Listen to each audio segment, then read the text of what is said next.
Start recording. Okay. That should be it.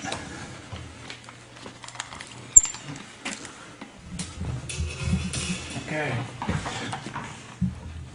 Okay, how do I even begin this one? The internet has been a very fascinating thing for me in the many years that I've been on it. But one of the most fascinating things about it is the ability to get in touch with people that, if you were younger, like a long time ago, there was no chance I would be able to sit down with you and do a conversation. You would just be some, author whose books I admired. But now, because of this crazy thing, this podcast, here we are sitting down. Graham Hancock has joined us.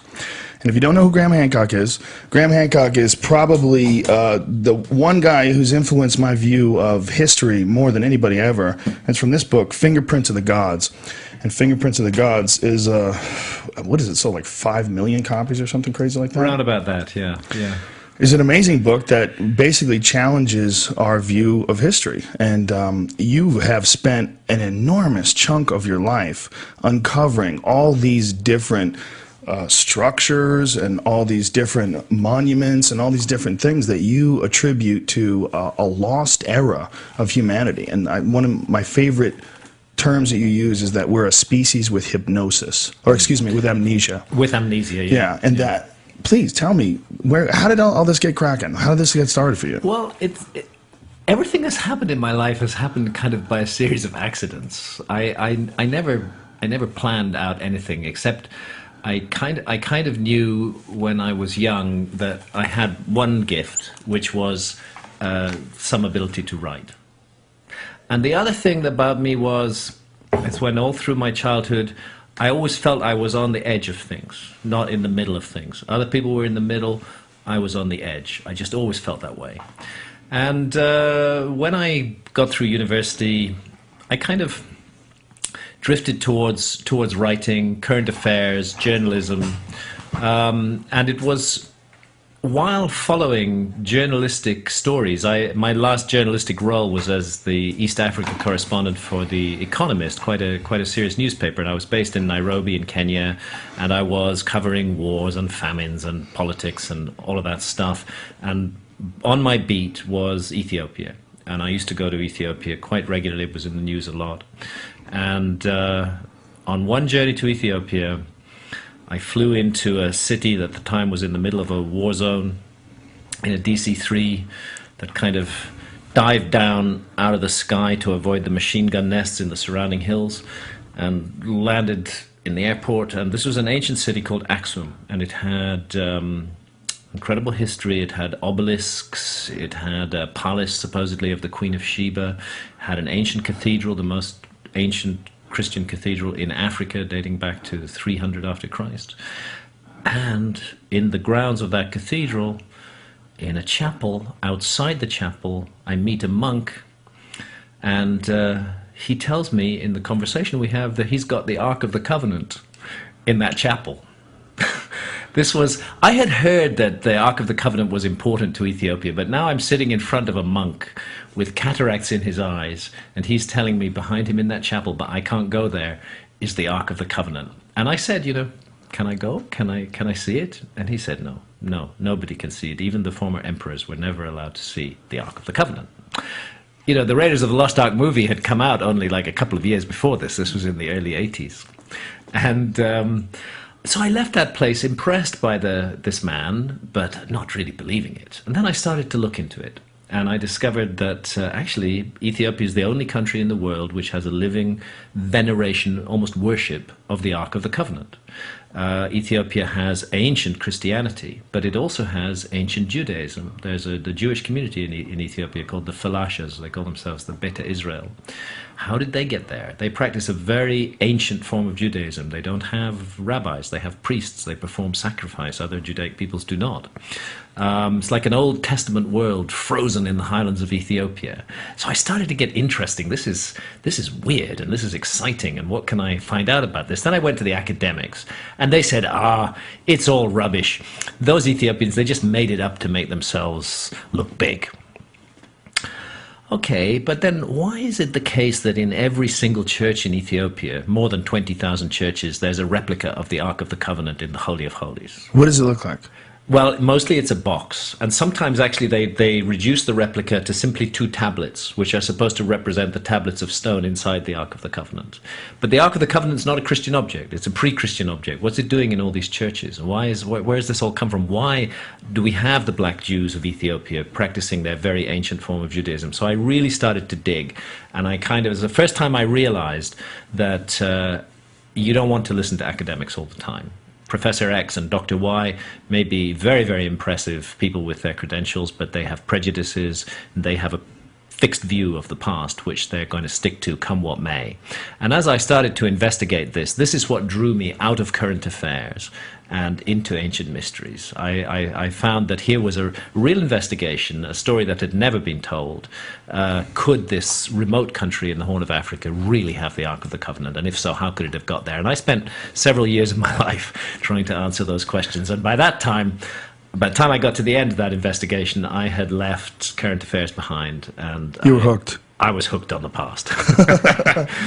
Did you ever wonder if you were going crazy? Like, here I am really investigating if some people in Ethiopia actually have some crazy thing from a book No, that makes no sense. You never really thought it was real? It wasn't that I thought it was real. I neither thought nor didn't think that. I was impressed by the Ethiopians themselves, and I was impressed by the purity of their belief and the passion with which they held it, and the fact that here, after thousands of years, this object disappeared from the Bible at the time, around about 650 years before Christ. It's not mentioned again in the Bible after that. It vanishes. And yet here is its worship in 20th century Ethiopia today. How do we explain this? And it was, and as I dug deeper, I began to realize that actually there was a real possibility they did have the Ark of the Covenant, and that it is connected to the mystery of the Ethiopian Jews, and that the story they themselves tell about it, which connects it, it's a very romantic and lovely story. They say, in brief, that the Queen of Sheba, famous Queen of Sheba, was an Ethiopian queen, and that when she traveled to Jerusalem to meet Solomon, which is described in the Bible, big episode in the Bible, she didn't only exchange wisdom with him, she also exchanged bodily fluids, and she became pregnant with King Solomon's son, who was to be called Menelik, which actually means the son of the wise man. And pregnant, she left Jerusalem, returned to Ethiopia, gave birth to her son Menelik there. At the age of 20 or 21, he wanted to visit his famous father in Jerusalem. He traveled north, went to Jerusalem, spent a year there, and at the end of the year contrived to steal the Ark of the Covenant from Jerusalem and take it off to Ethiopia. And there it's been ever since. That's the Ethiopian story. I believe behind that legend there's a true history of how it really got there. And that's in the end what I ended up writing my first book of historical mysteries about, which was The Sign of the Seal. And wasn't the speculation about the Ark of the Covenant that it was some sort of a technological device that was actually radioactive? Yes, I got into that speculation myself at some length, because as I started to investigate this subject, not only was the Ethiopian side of it fascinating and mysterious, but the object itself is quite extraordinary. I mean, it dominates the Bible at the beginning of the story. From the time they're in Sinai, the Exodus, there's a tremendous role for the Ark of the Covenant, and they follow it through the wilderness, and it's marched around the city of Jericho. It knocks down the walls of Jericho. It's hugely important. The Temple of Solomon is built with only one function, and that's to serve, and this is a quote, as an house of rest for the Ark of the Covenant of the Lord. That's the only reason that the Temple of Solomon is built. It's like at a certain point it's got to be placed out of the public view. It's always a dangerous object. As they're carrying it, it strikes people dead. If somebody touches it by chance, bolt of fire comes out of it. Actually, I mean, Spielberg and the Indiana Jones movie, the way they portrayed the Ark was spot on how it's described in the Old Testament, as an absolutely devastating, deadly instrument. So the Israelites use it in battle. There's accounts of it flying into the air, rushing towards the enemies of Israel, emitting a moaning sound. They all fall down dead. Then there's a later account where the Philistines capture the Ark of the Covenant. They take it off to the city of Ashdod. Then they make the huge mistake of opening it, and they treat it like a tourist object. People walk by, and the Bible says 50,000 died. And how did they die? Cancerous tumors. That's what's actually described in the Bible. So The Ark of the Covenant is supposed to contain within it what's left of the Ten the Commandments. Ten Commandments, correct? That's what's inside of That's it. what's supposed to be inside of it. And also, isn't there Written upon by the finger of God Himself, if you take the okay. Old Testament, and that they're the kind of power source of the Ark of the Covenant. Now, what that power is, I did get into some speculation on this. It seems obvious to me that at one level the Ark of the Covenant is an out of place technology. It's a strange technology which has presented itself in a surprising context where you don't expect to find it, and there it is. So I started to look into the background of this. Where did this come from? And where it comes from is Egypt. Moses is intimately connected with the Ark of the Covenant. Moses is raised in the household of the Pharaoh in Egypt. He's groomed to be a future Pharaoh. And then the falling out comes, and he leaves with the children of Israel and builds the Ark of the Covenant in the Sinai. Now, if he was raised and groomed as a future Pharaoh, then he would have been a magician. He would have been versed in the high magic of ancient Egypt. And those guys could do virtually anything they set their minds to. I mean, anybody who can build the Great Pyramid of Egypt, if it was built when we're told it was built, it's an extraordinary and Even if it was stunning. built before then. And Whenever for it people was who don't understand what you're talking about here, your premise, or a big part of it, is that there is somewhere around, what is it, 10,000 years ago, somewhere around then, towards the end of Yeah. the last ice age, humanity was probably mostly wiped out, or wiped out in a big way, and Yeah. we had to rebuild from there. We had to rebuild, and I believe that we lost a civilization at that time. An which has entire not been- civilization. which has not been recorded by history, and that it went underwater with the rising sea levels. And what led me to this, the reason I became interested in pursuing that line of inquiry, was the Ark of the Covenant, because it seemed to me like a piece of technology that was out of its place in history in the way that it was described. I'm not wishing to put down the spiritual aspects, because they are there,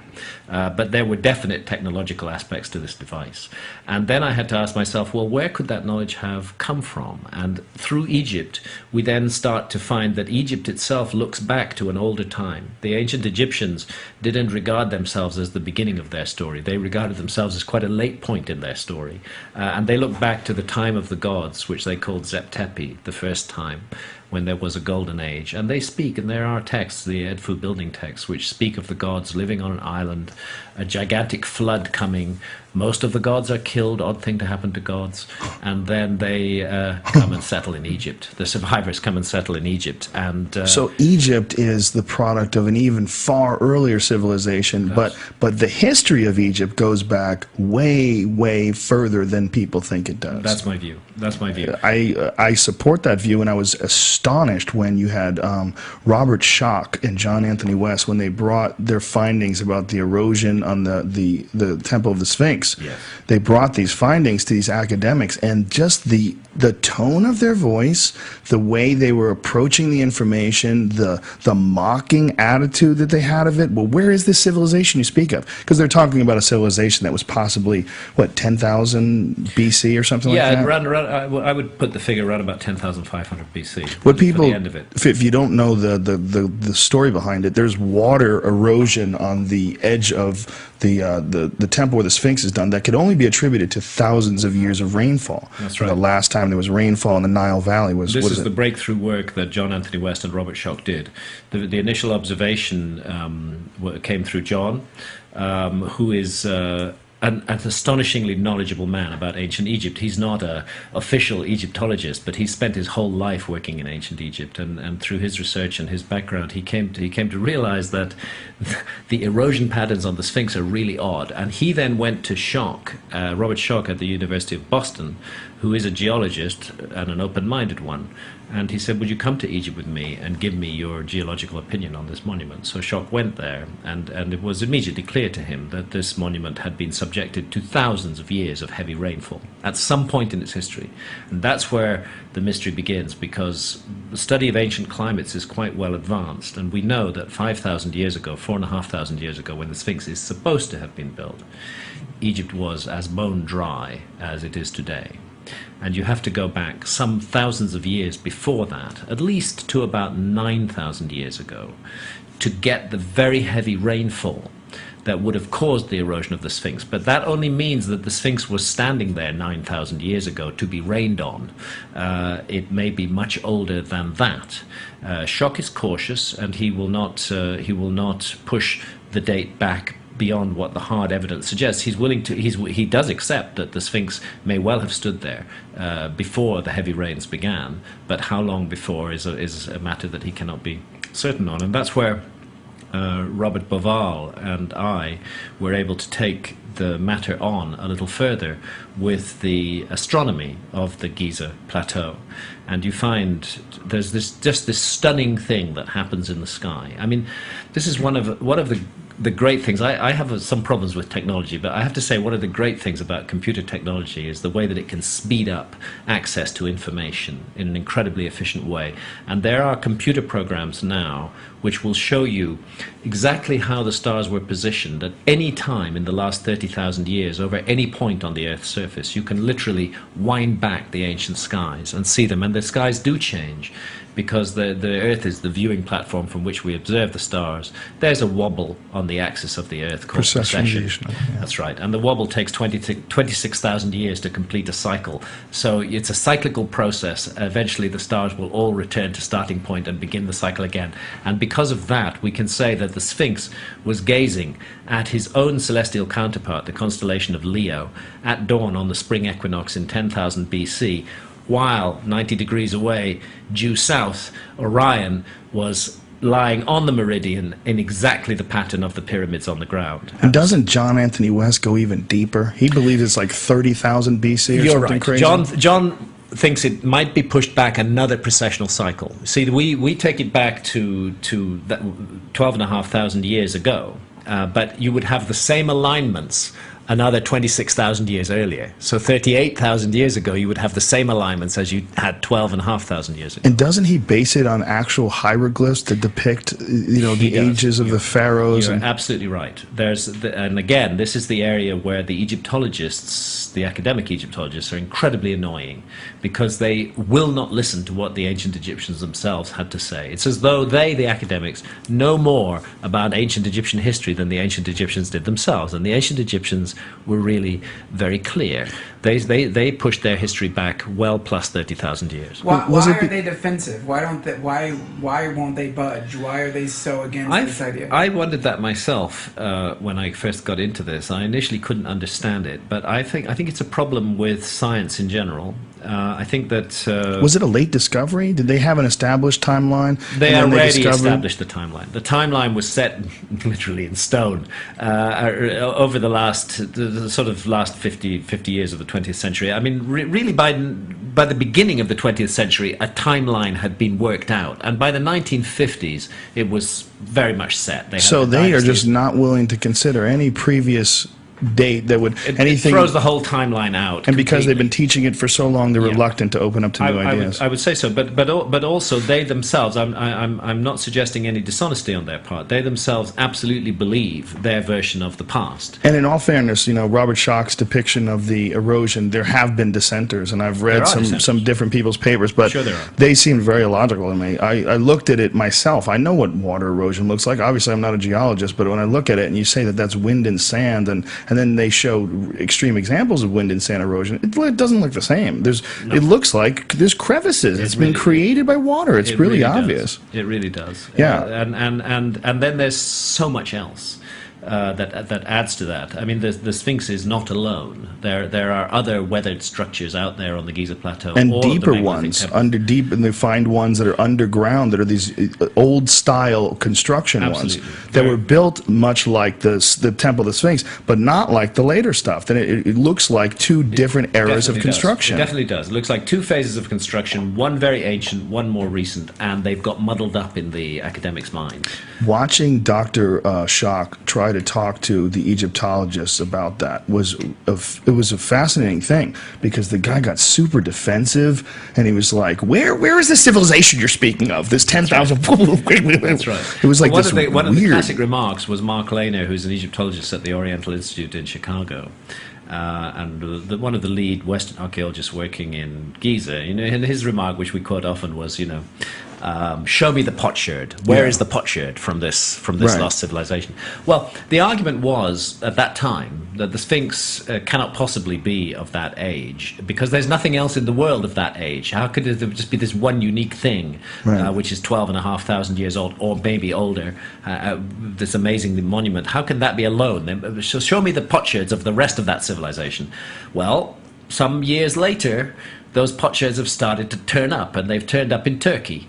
In the form of Göbekli Tepe. Göbekli Tepe, a gigantic megalithic circle, which dates back to precisely 12,000 years ago. And it even has carvings of animals that don't exist anywhere near Turkey on this thing. And they're trying to attribute it to hunter-gatherers, which is hilarious. It's really hilarious. These were people who had an organized and systematic civilization. And it In order was to do somehow or another intentionally covered up. Buried. They Buried. buried it. They Closed buried down. these gigantic, like Decommissioned. 12-foot tall, beautiful stone carvings with like lizards on them and stuff. In the way, Fascinating. also, by the way, that the ancient Egyptians themselves decommissioned some of their temples when they knew their system was going down. They knew it was going down. The Romans were the end of it for Egypt. The Egyptians thrived through the Greek period. When the Greeks arrived in Egypt, what happened was the Egyptians colonized the Greek mind, and the Greeks became Egyptians. But when the Romans took over, it was a different story. That's my people. They fucked everything and up. Worse still, yeah.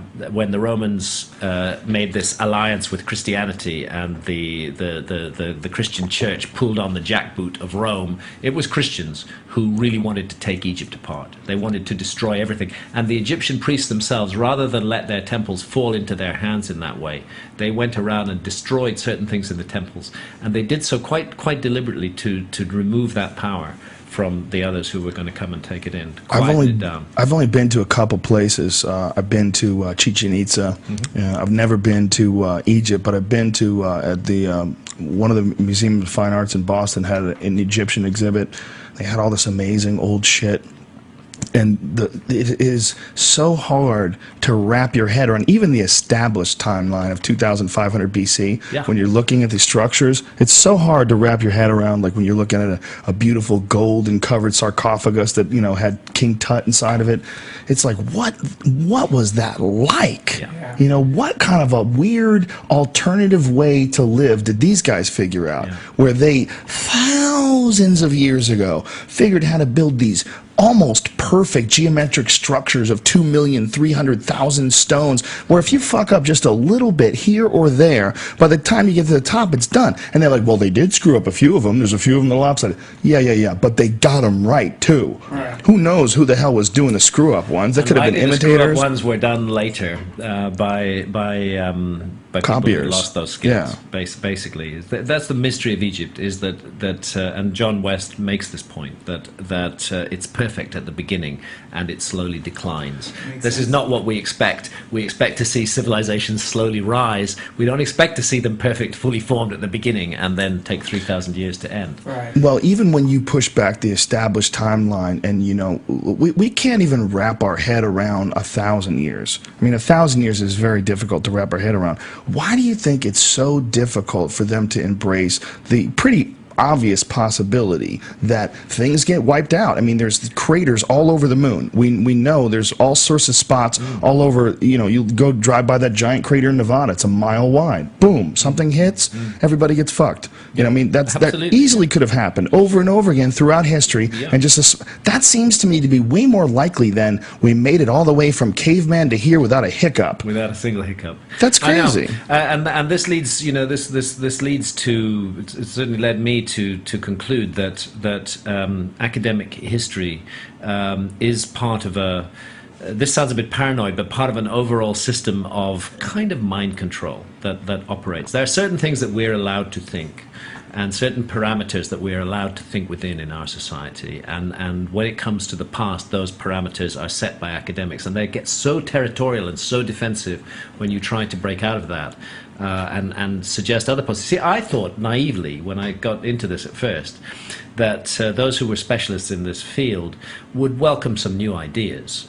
They might throw them out in the end, but they would want to see whether there was any merit to the ideas. And so initially I was really shocked that the attitude is, oh, this idea doesn't agree with us. We are going to destroy this idea in any way we can. And not only that, we're going to destroy the individuals associated with this idea. We will attack the man and the idea. Ad hominem attacks. Exactly, exactly. In a very dirty tricks kind of way. It's only later on, actually, that I came to realize that academics all treat each other this way as well. They're all very territorial. They're all ego-driven. They have their power base in a particular view, and they defend that view to the death. Now, when you say that Dr. Schock is very conservative, you're not joking around about that. And I always wonder when I hear some of the things that he says about other ancient structures. I always wonder, wow, I wonder if he took too much heat from the Sphinx, and now he like backs off on stuff. He's very like the careful. Bosnian pyramid, and Yes. even the Japanese structure. Didn't Yeah, he say I went there with Schock, and He's crazy. And Schock would not. That's crazy. Schock would not accept that it was a man-made structure. But I have to say that at that point, Yonaguni is a very difficult dive. It's a very difficult dive. The seas are wild. There's a huge current flows right in front of the monument, and you have to be an accomplished diver to do any work. Schock was on his second open water dive at this point, and on those initial dives that we did on Yonaguni, he was largely fighting for his life. Jesus Christ. And it's very... You guys have balls. I love it. It's very... but my wife Santha, who's a photographer, and I... Santa's right here with us. have done more than 200 plus dives on the Yonaguni monument. And we went through the process of learning to dive and really getting the skills to be able to handle that kind of current, which is literally going to rip your mask off your face and take your regulator out of your mouth. It's like swimming in a river against the current, actually. So what I would say is that I think Schock was a little premature with that conclusion, and I think I have huge respect for Robert Schock. I have huge respect for his openness of mind and his geological acumen, but not enough time was spent on the monument to reach that decision. And it's not just one monument, it's a whole complex of monuments. And further north settles it for me off Okinawa, which is about 400 or 500 miles north of Yonaguni. There is a majestic stone circle 110 feet beneath the water, which again Santha and I have dived on extensively, which Schock has not seen, there is just no way on earth that monument could have been. Do you have photos of this online? Yes, we do. We have photos on my website. What would I look for? Okay, you go on to www. I'm sure if I just Google it. Go to grahamhancock.com. Okay. And then go to gallery. And then go to underwater. We have underwater on the gallery. Gallery, underwater, yes. Oh, man. And in the underwater section, you're going to see a stone circle somewhere there with somebody above it holding a video camera. That's me holding the video camera. Oh, yeah. And down below you is a stone circle. And there's probably some more shots of it. I'm going to just come around and see what you're looking at there. I was looking at this right here. Is that it? Okay, yeah, that's the stone circle. This is the central upright, and these are the surrounding uprights. Yeah, that's somebody made that. Get out And of this here. this thing is 12 feet high. Wow. Wow. And it's 110 feet beneath the sea. That's so cool. Wow. That's incredible. That's amazing. It's a most extraordinary thing. And 110 feet beneath the sea tells us that it was made at least 13,000 years ago, because that's the last time that 110-foot level was above sea level. So, well, that makes sense with Robert Schock about these the Japanese ruins, because there's one of them that really freaked me out. I watched a documentary on it where they showed these two monoliths. We talked earlier. I described them as pizza boxes. They look like giant stone pizza boxes. They were so perfectly cut and laying right next to each other. I would just think you would look at that and you'd have to throw everything else away. You look at that and you're like, that's not a natural phenomenon. Yeah. There's right angles everywhere, and that sends off. It does. I mean, the beauty and the perfection of the thing is part of it, but part of it which needs to be taken into account. I can understand why some geologists feel that it must be natural, and this is the reason that the stone is a sedimentary stone. It's laid down in layers, and some of the layers are soft and some of them are hard. And their argument is that the sea battering against these layers selectively removed the soft layers and left the hard layers, producing this stepped effect. The problem with that is that if that happened, then you would expect to see the very large amount of rubble which was created by removing all these layers. You'd expect to see it lying in a disorganized mass down at the bottom of the monument, which from top to bottom the monument's about 70 feet high. So 70 feet down, and all of it's underwater because the bottom is about 110 feet below the sea. So you would expect to find that rubble lying at the base of the monument. Actually, what you do find is a beautiful path cut out of solid rock at the base of the monument, and all the rubble cleared to the side, pushed away, forming a bank, which is no way on earth that could have been done by nature. It had to be done by man. That's what people do. They clear away rubble, tidy it up, and leave a nice looking site, and that's what is there. So it's little details like that, plus the fact that there isn't just one monument. There's actually about 5 along a good 4 miles of the coast. Makes it impossible for me to accept that it's a natural phenomenon. And I guess the question comes up when you talk about ancient monuments or ancient civilizations from 14,000 plus years ago, how much really would be left? It's a long time. So long. To put it in perspective, the house that we're in 14,000 years will absolutely not be here. No. If we leave, it's going to be completely gone. There'll be almost no evidence. The earth will devour these computers. It will devour the leather and the table and the chairs. The roof will cave in. It will all go into dirt. Dirt will fill it over. Lava will come. Earthquakes will shift things. It'll be gone. We'll be forgotten. Completely forgotten. It would be very, very easy for that to happen. So, and then consider the effect of ice. Consider the fact that during the last ice age, North America and Northern Europe were covered with these gigantic ice caps. Now you're talking ice which is 2 to 3 miles deep. Your website's getting crushed right now. You can't even get on your website. Sorry about that. I can't interrupt you. I can't get on it. It's getting smashed. That's good news. Yeah, there's a lot of people on that sucker. Glad to hear it. Sorry, I lost my thread there. Where were we? I'm so sorry. We're talking about ice, the effects of ice. North the ice America, caps. Europe. So the ice forms on the continental landmass of the US and of Europe. It builds up to a depth of 2 miles, and it's in motion. Consider what's happening to anything underneath that, under 2 miles of ice. It's being ground to a powder, to a fine powder. It's like just wiping out, literally wiping out the past. That's why it was such a big deal to find that Iceman, because he had fallen into a crevice. And so the glacier had passed over him and never touched him. Wait, what Iceman? What's this Iceman? They found a guy who was... in Italy. He's about 5,500 years old, and he fell into a glacier in the Alps, and he came out of it again in the late 20th century. It's an interesting story, actually. It's fascinating. It looks like he was murdered. They found an arrow embedded in his body. He looked like he'd been ambushed and shot up there. And he died there and froze and was covered with snow immediately, and then he was preserved, and then some hikers found his body. Yeah.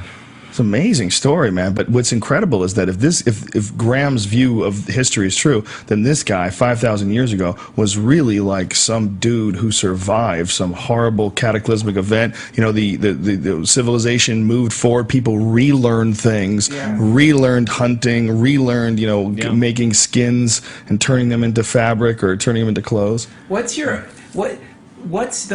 theory of where it all started? Where did we come from? Where did humans originate? Okay, well, I think that I'm not against the academic reconstruction of the human family tree. I think they've done some quite good work. So to answer your question, I'll have to go back quite far to the last common ancestor with the chimpanzee, which is about 6 million years ago. And then from then, you get a gradual emergence of a creature who begins to look more and more human. And by 2.5 million years ago, that creature is making stone tools. First sign of real intelligent activity. I'm going to turn the air conditioning on. But the stone tools are very limited, and once the creature has invented them, it doesn't change for the next million years. Okay. The stone tools stay exactly the same. So we know that they're passing down cultural information, and we also know that they're extremely rigid in their thought patterns, and they're stuck in that. Then a new type of stone tool is introduced, and that one sticks for another million years as well. And during this time, our ancestors are looking more and more like us. And finally, the earliest surviving fully anatomically modern human skeleton comes from Ethiopia, as a matter of fact, and it's 195,000 years old. That's just short of 200,000 years old. Before that, the creatures were closely related to us, but they didn't look quite like us, and their brains were not quite like ours. But by 195,000 years ago, anatomically modern humans have evolved. But their behavior has not evolved. Their behavior is stuck in that archaic period, and they're still using the same limited, unimaginative stone tools that were being used a million years before. And then it's a really extraordinary thing happens, and it's within the last 50,000 years, is that you just get this incredible surge forward in human behavior. The dawn of spiritual beliefs, they're very, very clear because they started burying food and water with the dead. That anybody who does that, they definitely believe that some aspect of the individual continues after death. And they created the great cave art, the amazing, amazing paintings, stunning works of art. All of this symbolic behavior seemed to just switch on kind of overnight, somewhere after 50,000 years ago. And I would start the clock about there, where suddenly you've got these incredibly intelligent, artistic, creative creatures on the planet who are us, and they are doing this stuff. And I believe that some of them stayed in the hunter-gatherer mode all the way through history. And those were the cave artists of what's called the Upper Paleolithic. And I think some of them moved in another direction and formed a civilization. And just as today, in our 21st century world, we have highly advanced technological civilizations coexisting with hunter-gatherers. You do still have traditional hunter-gatherers in the Amazon, in Botswana, for example. I believe it was the same in the world then. And I think that what I think of as the lost civilization was largely a maritime civilization, living along coastlines, living on the best lands during the Ice Age, because inland it was arid, it was cold. The ice meant there was no rain. Right. No rain. It was totally desert. Very, very difficult to live. But on the coasts, things were much better. And it was precisely the coasts that were inundated when mysteriously and suddenly the Ice Age ended, and all that ice started to melt down and went back into the ocean, and the sea levels rose. And you think that, I mean, I've read all your books. I read Supernatural as well, which is one of my more favorite, or more what I found more fascinating, because you really stepped out on some serious limbs on that one. Yeah. You know, I kind of did, yeah. Yeah, I mean, you come from the journey from being a journalist who was covering this thing in Ethiopia to Supernatural, which insinuates that humanity has probably learned a good deal of what we are and what we become because of psychedelic drugs. I believe that's absolutely the case, and I think that with the current demonization of psychedelic drugs in our society, it's a huge mistake. How much resistance have you felt from that book? Well, I've had an enormous amount of resistance to it because we have had a mind programming exercise called the War on Drugs for the last 40 years, which has been designed to create an internal enemy in our societies and convince people that there are these evil, wicked groups who are doing these terrible, sinful things, smoking these drugs and doing this and that, and there's a very dark image has been created around it, and people get very upset irrationally about this whole issue. And actually what's been forgotten in all of this, and for me has become, I regard it as an extremely important issue, is that when the state sends us to prison for essentially exploring our own consciousness, this is a grotesque abuse of human rights. It's a fundamental wrong. If I, as an adult, am not, sovereign over my own consciousness, then I'm absolutely not sovereign over anything. I can't claim any kind of freedom at all. And what has happened over the last 40 or 50 years under the disguise of the war on drugs is that we have been persuaded to hand over the keys of our consciousness to the state. The most precious, the most intimate, the most sapient part of ourselves, the state now has the keys. And furthermore, they've persuaded us that that's in our interests. This is a very dangerous situation. Have you ever? There was an article that was recently published about people and creativity, and that everyone says they love creative ideas, but the truth is, amongst non-creative people, creative ideas make them confrontational, make them upset, make them defensive. When you start talking about experiences like psychedelic experiences, one of the things that always freaks me out is the people's inability to even consider that there's a difference between a psychedelic experience on drugs and a drug that's going to ruin your life. Yeah, they're not even interested in considering that possibility. There's two different. It's like the same thing. It's like someone resisting. Definitely, and that's the result. Let's remember that Programming. Funded with our money. Our taxpayers' money, there has been 40 years of programming, more than 40 years on this subject, to make us all develop a kind of aversion, of a fear, a hatred, the horror of drugs. And it's just fundamentally wrong in so many ways. Look, quite a number of illegal drugs are actually really bad and really dangerous, and they will totally fuck you up in all kinds of ways. But I believe that the sovereignty of the adult over his or her own body and his or her own mind trumps everything else. Sure. And we must have the right to make our mistakes. Yes. We already have laws in our society for punishing bad behavior. If somebody on drugs goes out and gets in somebody else's face and causes them trouble, we already have laws to deal with that. We don't need new laws that control our consciousness and rigidly place it in a prison and actually place us in prison if we explore such an that important consciousness. point, what you just said, that we already have laws to keep you from doing bad things. Yes. It's so important. It seems so logical. It's like so clear. If you can drink and not do anything bad, go drink. Right. Exactly. If you can smoke pot and not do anything bad to your fellow human, go smoke pot. If that's what you want to do, if that's your adult decision, that's your choice. What does liberty mean if it doesn't mean that? well, if it doesn't people mean the will right? get into this ridiculous, just obey the law. Why is it such a hard time? What are you, a druggie? You need drugs to get through this life. And I always say, this is such an illogical argument, because imagine if we were on an island, we were the only people on the planet, and there was only 4 of us. There was only 4 of us, and one of us wanted to smoke pot. And we said, no, we got to lock this guy and put in a fucking cage. He's crazy. And It's we nice decided, to reduce it to that, to 4, then you really see the you dynamics. see how silly it is. Like, Yeah. what you Ridiculous. would just lock this guy up in a cage. You can't smoke pot. We made a law against it. Yeah. Like, what? And that 4 is just as ridiculous as 4 million or 400 million or what. It's just as ridiculous. It's an extraordinary thing, and you have to consider what it's led to in our society in all kinds of ways. It's led to the creation of huge armed bureaucracies who have the right to break into our homes, smash down our doors, humiliate us in every possible way, ruin our lives with criminal records, and all because what? We're smoking some natural herb, which affects our own consciousness in some way. So again, I say, if we get into the faces of others, the state may have a role to play, and it does, and it already has elaborate rules for dealing with that. But for the state to have transgressed the consciousness of free sovereign adults is a grotesque abuse of human rights. And it doesn't work. This is the other thing. If the state could turn around and say, the war on drugs has worked, we have reduced the consumption of this, that, it's not true. They haven't reduced the consumption of any drugs. The consumption of all illegal drugs has gone up and up and up and up and up. Let's take another drug, tobacco. You never got sent to jail for smoking tobacco. You never got your life ruined or your front door broken down.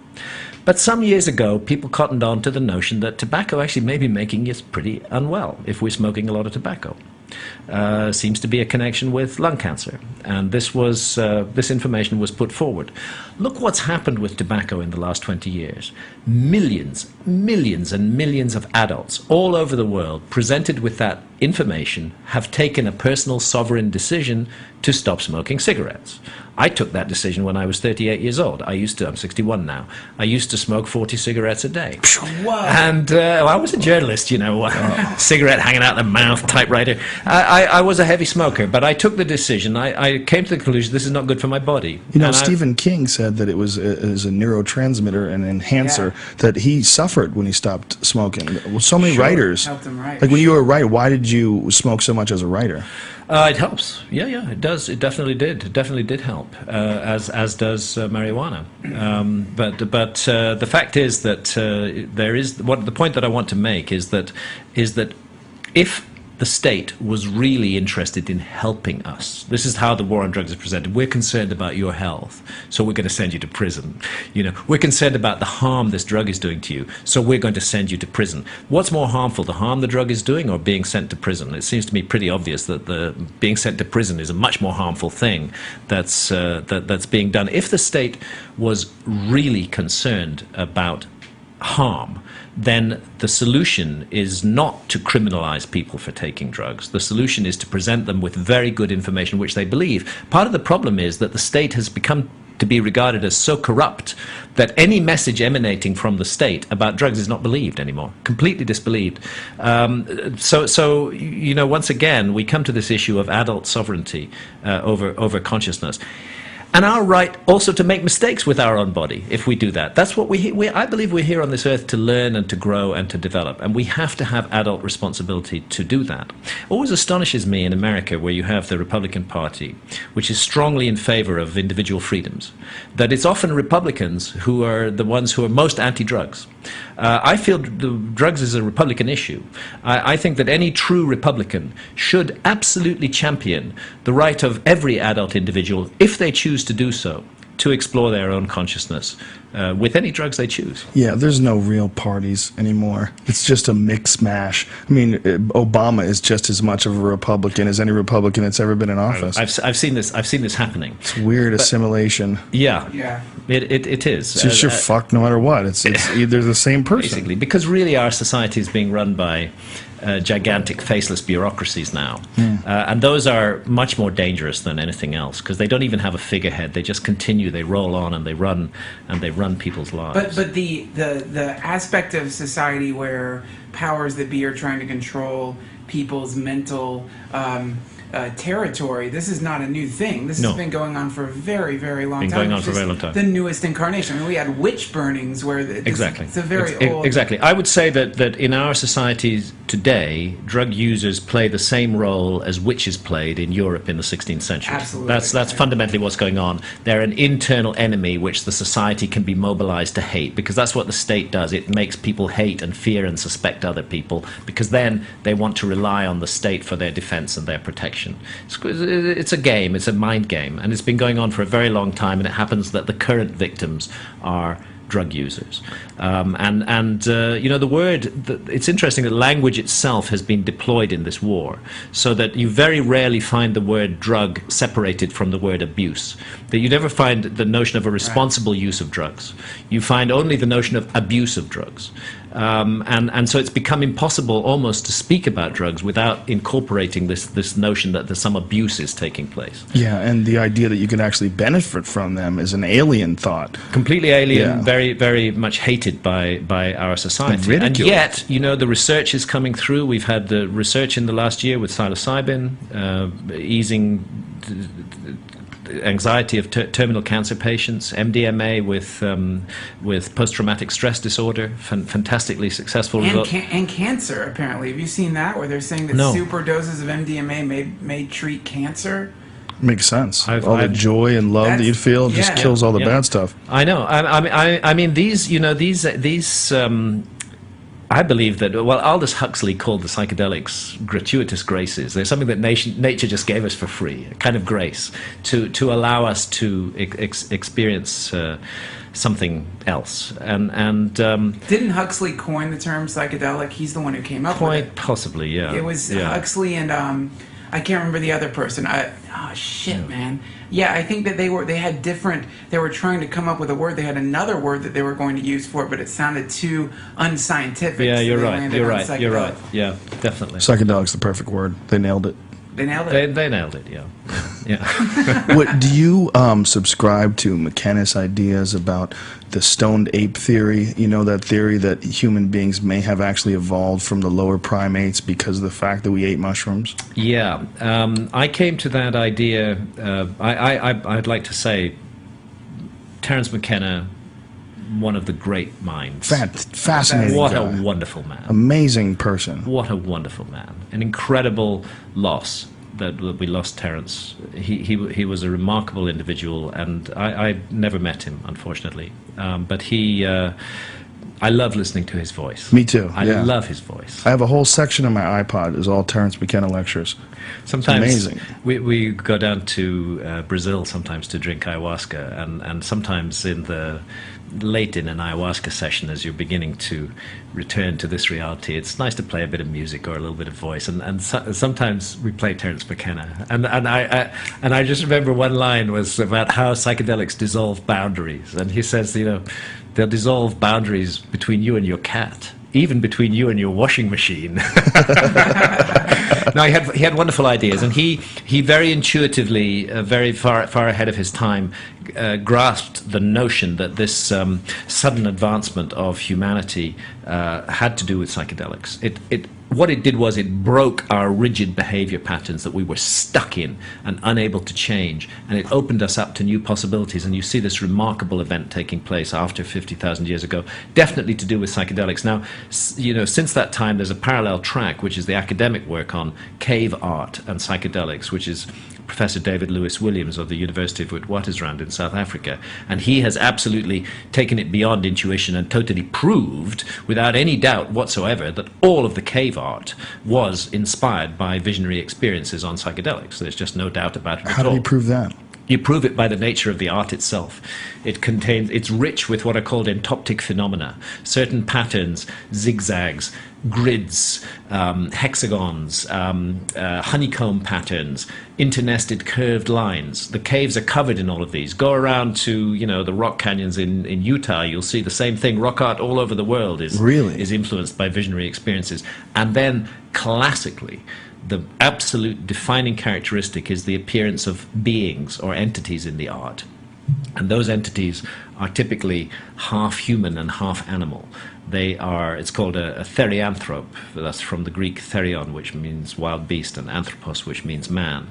And this is one of the definitive aspects of deep visionary experience, is encountering entities who communicate with you and who are often encountered in this half man, half human form. So it's interesting that work done in the 1960s with, for example, mescaline, they found that the volunteers were drawing the stuff they saw, and one of the volunteers drew a man in a business suit with the head of a fox. Wow. That was an entity that had come and spoken to him in the trance-like state, no different from the man with the head of a lion and the body of a human being that you find in Hollenstein-Stadel cave in Germany from 32,000 years ago. So what do you think is going on there? Do you think that you're dealing with entities that don't really have a form that we can understand, so they present themselves in some cartoonish combination of things that we're really aware weird. of? Yeah. I think that, and I'm going out on a limb here, but I think that we're dealing, I don't believe consciousness is generated by the brain. I believe the brain is more of a receiver of consciousness. I think that's a really important distinction. The mainstream model of consciousness that we have in our society today definitely sees it as produced by the brain, the same way a factory makes cars. So if you smash up the factory, the cars stop being made. Ergo, if the person dies, the brain dies, consciousness is just blinks out, gone, finished. That's the mainstream view. But the other view, that the brain is a transceiver or receiver of consciousness, that it is manifesting, it's the junction box that's manifesting consciousness on the physical realm, that raises whole different possibilities. Then when you destroy the receiver, the signal is still there.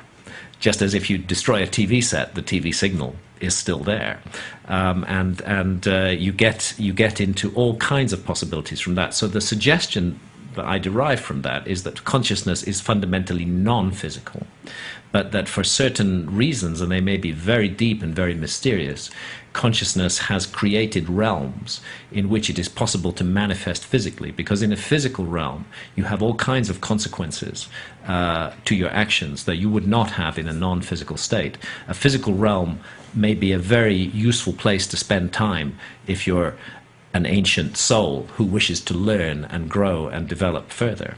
And that's how I've come to see it. I think we, and that's how all ancient spiritual traditions see it, that we incarnate in these bodies in order to have the experience of life on earth, But we don't die when these bodies die. These bodies are like a suit of clothes that we're wearing for this incarnation. I've always subscribed to the idea that creativity, when I'm at my best and most creative, and when I'm performing, doing stand-up comedy at my best and most creative, I feel much more like a passenger than I do a driver. Yes. I feel like when I write my best stuff, I have no idea where it's coming from. I'm not even really there. Absolutely. I'm just moving my fingers, and it's coming to me, and it's not even me doing it.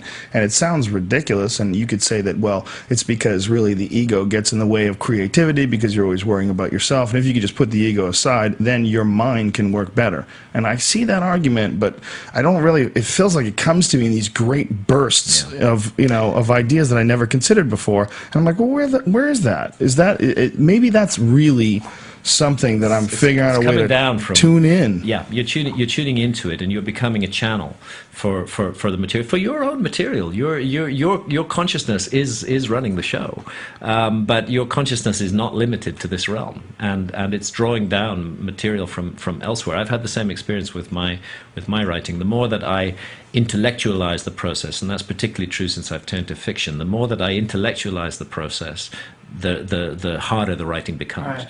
And the sooner I let off that intellectual control and just let it flow, the better it gets. It's so strange how it comes in waves, though. It's almost like you can't keep tuned in to the spiritual realm for any long period of time. No. I shake it off. I know after like a few hours of writing, my writing just starts to turn to shit. I'm like, oh, I guess it's off now. It's back to me.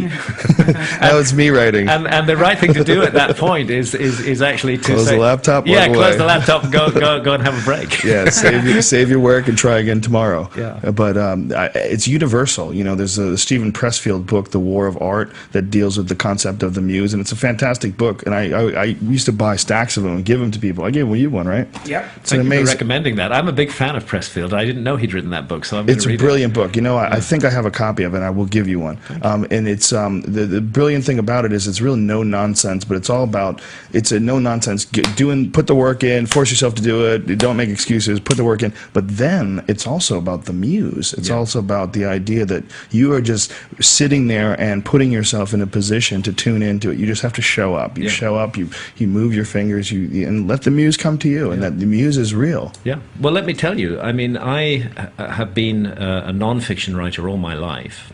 I started out, as I mentioned, in journalism.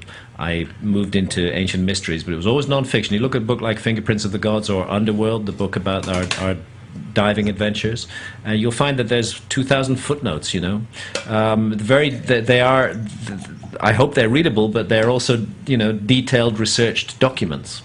And that was the kind of writer I was until I encountered ayahuasca. And when I encountered ayahuasca, I started working with ayahuasca in 2003, and the reason I started working, I had one psychedelic experience in 1974 with LSD, and after that, it was an amazing experience, by the way. I had a most incredible night at the Windsor Free Festival in England. I spent the whole night wandering around. I kind of traveled back in time. It was like being in a sort of medieval encampment. It's just incredible. But when I came out of that experience, I thought to myself, I was 24 then. I thought, if that went the other way, that was a really powerful experience. If that went the other way, I'm not sure how I would handle it. I thought it might really fuck me up, and I got a bit scared. And I'd heard stories of others who'd had scary experiences, and I thought I'm not going to do that again. And I didn't. I didn't take any psychedelics from the age of 24 until, let's see, 2003, when I was 53 years old. And the reason that I started taking psychedelics again was because initially it was my research project. I was writing Supernatural. It was clear that the cave art had been influenced by psychedelics. Here was something I could experience for myself. I've always felt as a writer, I shouldn't be writing something if I'm not in it myself. I have to experience it. Which is why when you were writing Underworld, you learned how to dive. Diving, and ended up doing huge numbers of dives all around the world. It's the way that I work, and therefore it was logical for me to investigate psychedelics once I started to write Supernatural. And I wanted to investigate them in a shamanic setting, and I looked around and researched the subject, and it became clear that the Amazon was the place to go. And ayahuasca, with thousands of years of indigenous use in the Amazon, was a very, very interesting substance indeed to investigate. So, I went down there and started to drink ayahuasca. Ayahuasca worked changes on me in quite a number of ways. It's made me a more thoughtful and reflective person in some ways about my behavior and the impact of my behavior on others. I've still got a long way to go on that. They say in the Amazon that ayahuasca is a school. Don't expect, instant enlightenment. Actually, all enlightenment is hard work. And the hard work with ayahuasca is integrating the revelations that it gives you. Because one of the things that ayahuasca does is she does show you where you've been cruel and hurtful and unkind to others. And she shows it you from the other person's point of view. It's a lesson that you learn. But then integrating that into your own behavior in daily life is actually really difficult. Lifetime of bad habits are very hard to change. And work has to be done in order to do that.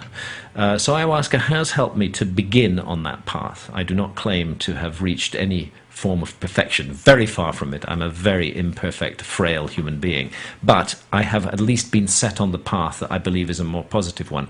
But then something else ayahuasca gave me. And it happened because I asked for it. I'd reached a point where I felt that I didn't want to go on with the investigation of the lost civilization subject anymore. Not because I'd lost interest in it or because I'd turned against it, but because I felt that I'd taken it as far as I personally could. After Santha and I had done 6 years of scuba diving all around the world and literally put our lives on the line and had revealed a great deal of stuff underwater that people didn't know about, I felt actually I don't know where I take this next. There are a lot of young, energetic people out there.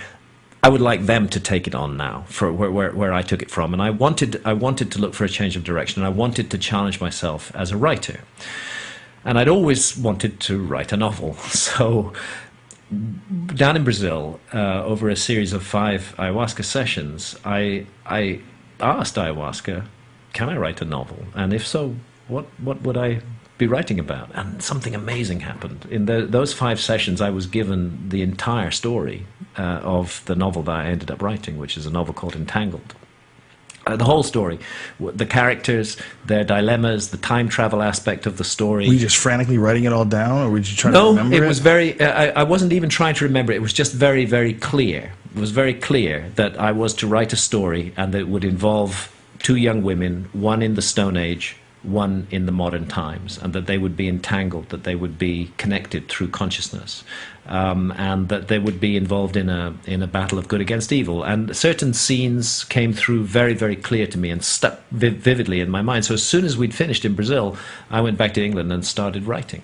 So when you ask ayahuasca, can you do it, and what would it be about? Do you think that that ayahuasca wants you to do this? Because if you do something like that, you have to. I always think of any work that I put out, whether it's even writing a blog or putting a funny thing up on Twitter.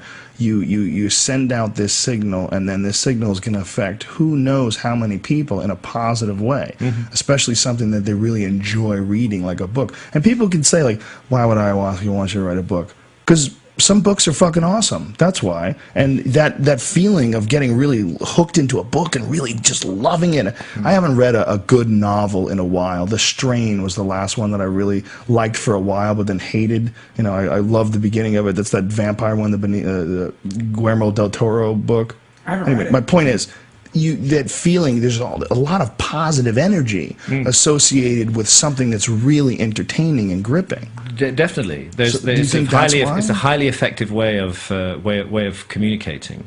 I don't know whether ayahuasca did this for me, but they often say, there's a song that I forget the song. You know, was it the Rolling Stones? You don't always get what you want; you get what you need. You know, ayahuasca does that. She tends to give you what you need, not always what you ask for. I have set intents at the beginning of sessions, and I found myself going in a totally different direction. But these 5 sessions were different. It was very, very clear. Here is a story. Go home and write it. It was I felt compelled to do it. So if they affected you in that way, if they created this huge effect on you, think about what would happen if it was legally available. Exactly. If people were...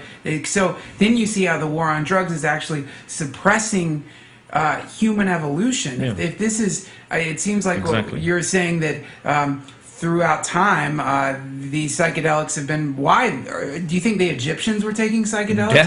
Definitely. What psychedelics were they taking? Particularly the blue water lily, Nymphaea cerulea, which is a potent psychedelic. And William Emberden at the State University of California has published detailed research on the blue water lily and on its psychedelic properties, and it was certainly used. They were journeyers. When the ancient Egyptians explored the mystery of life after death, they were not, sitting in some scribal room just making this stuff up. They were investigating. They were exploring. They were separating their consciousness from the body, and they were entering other realms, and they were coming back and giving a detailed report about what they encountered there. The first I'd ever heard of any of that was from John Anthony West's work and the work on the Temple of Man, which is really fascinating, that there's a temple and each area of the temple signifies like a part of a human being, and there's a whole area about the pineal gland, and the Egyptians were, they called it the seat of the soul, and that they believed that the pineal gland was your connection to the afterlife, and hey, they were right. This is the mystery that DMT, which is the active ingredient of ayahuasca, is generated by the pineal gland. They believe that, though, but that hasn't not proved. Really totally it was proven, Rick Strassman's right? hunch, but something in our bodies, and the pineal gland is the most likely suspect. That's a big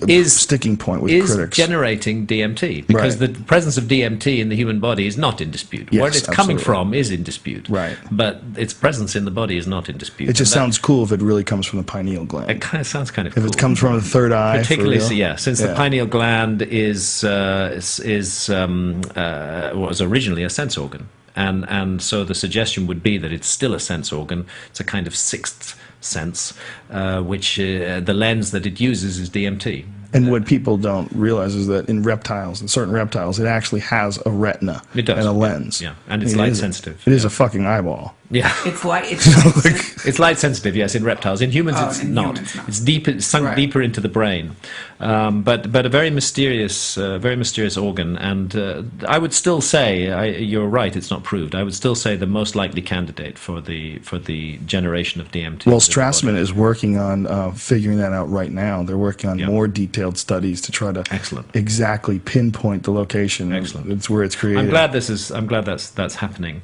I mean, the point that you were making just now, I think that by cutting these ancient plant allies out of our life, and by demonizing them and creating this atmosphere of fear and hatred around them, this is a suicidal path that our society is taking, and we only need to look at the past in order to realize that that is true.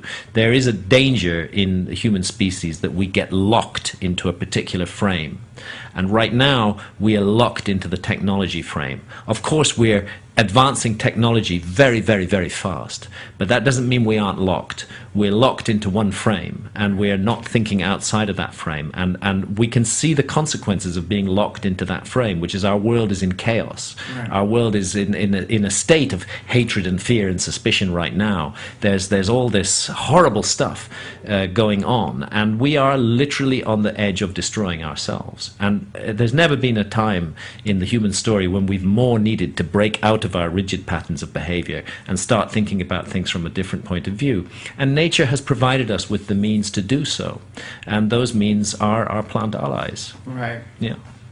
It's a fascinating concept, and the concept that human beings are working against themselves, and they're working to keep things fucked up and make them more, and that the only way to sustain a society as complex and large and invasive as the one we currently live in, the only way is to do it the way we're doing it. And that if all of a sudden psychedelic drugs were introduced and then materialism was, sort of pushed in the back burner, and spiritualism was something that people, started really understanding and appreciating their connection more, who the fuck's going to go to work? Who's going to be killing all the chickens we need for chicken McNuggets? Things would become very different. But the fact is that our existing economic model is falling apart at the seams anyway, and people are living in misery and doubt and chaos and confusion because it's just not working. It's not working. The whole thing is not working. Any society that can stand back while the Amazon jungle is burnt down at the sort of country-sized rate every year, this is an insane society. society. We obviously live in a demented society, completely insane.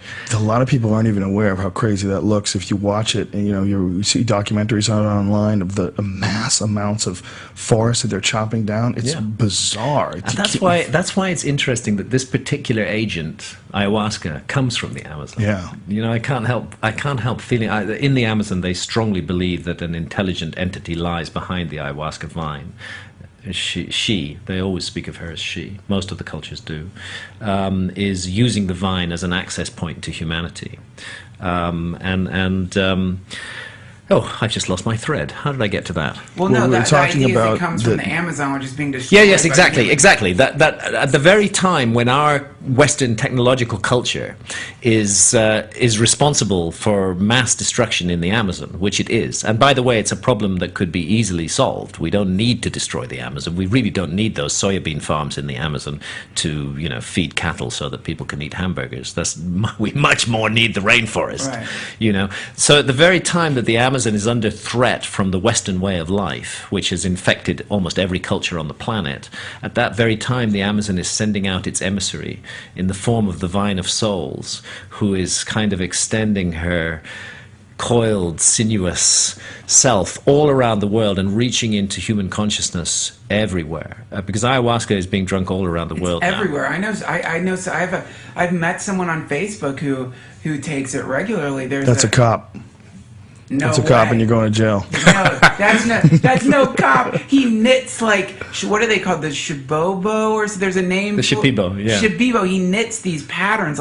He showed that they knit the exact things you were saying that are on the cave walls, like the honeycomb patterns and stuff. Yeah. So they create these beautiful quilts. Is it quilts? They do. Yes. That are just incredible depictions of what apparently the ayahuasca visions. Yeah, of the geometric aspect of that. Do you ever think of how much you play a part of that? Does that ever focus in on your mind? I mean, your instincts obviously were to produce this book and to talk about it very openly and honestly, and to do interviews like this and have discussions like this where you talk about it. And this right now is going to reach 500,000 people. Right. They're going to consider what you're saying, and they're going to look into it, and they're going to go, "Whoa!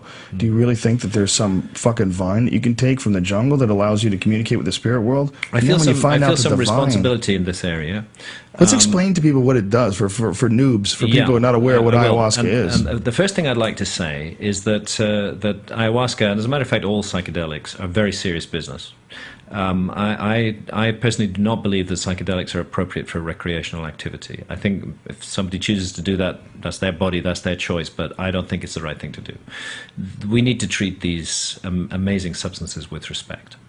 And it's anybody who's worked with psychedelics will know absolutely that the set and setting in which the psychedelic is consumed is as important as the psychedelic itself. Absolutely. Where what you've prepared, what you are looking for from the experience and the company in which you take it and the reason for which you take it are definitely going to color and affect the experience. And I think it's a mistake to use these powerful agents of consciousness work for recreation. There are other great things for recreation and other great sensual substances, but the psychedelics are not for that purpose. And if somebody wants to have a really bad trip and have truly horrific experiences with psychedelics, take it in the wrong set and setting, and you can be pretty sure that's going to happen to you sooner or later. So first thing I would say to people with all psychedelics is be careful. This respect it. Respect, deep respect for this. This is a very serious thing you're engaging on. Therefore, find a space that can be protected. Find somebody who knows what they're doing, who can sit with you and who can oversee this, and bring a ceremony to the table. Let's not just sit down disrespectfully and consume the substance. Let's bring a ceremonial aspect to it. And I would say with ayahuasca, I know that quite a number of people now have started to get the ingredients on the internet and brew up their ayahuasca. I honestly think that's a mistake. There are people who are enormously experienced working with ayahuasca. They are the shamans from the Amazon. More and more Westerners are being trained by those shamans. Those Westerners are returning to Western countries and are creating a new form of shamanism relevant to the urban and industrial context of the West. If you really want to work with ayahuasca, seek out somebody like that. Better still, if you can get the funds together, go down to Brazil or go down to Peru and work with the masters. But how do you find the masters if you want to do that? Well, it's all word of mouth. There is a huge network. I'm often reminded of sort of underground sects at the end of the Roman Empire, like the Gnostics, being persecuted by mainstream Christianity, where everything was done by word of mouth. It's like that with ayahuasca now.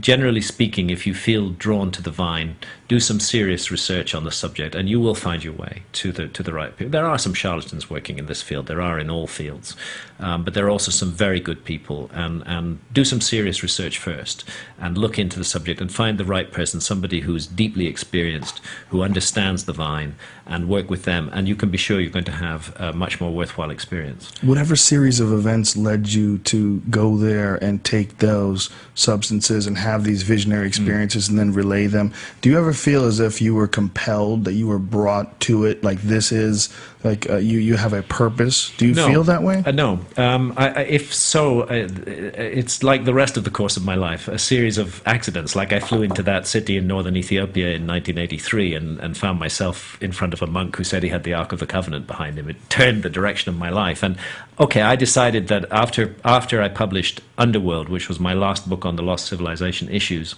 I had always been interested in human origins, and that's why I decided to write Supernatural. But when I got into the subject, I found that the story didn't get interesting until 50,000 years ago, and it got interesting because of psychedelics.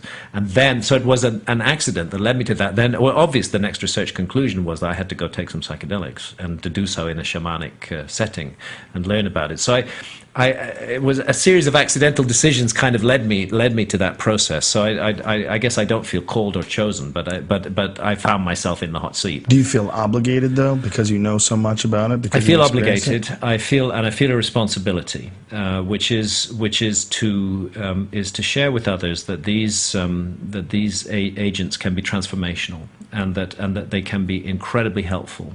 But that they are also extremely powerful, and that they must be treated with respect. And they're real. And here's the thing. Everyone is running around looking for magic. Everyone is running around looking for a religious experience.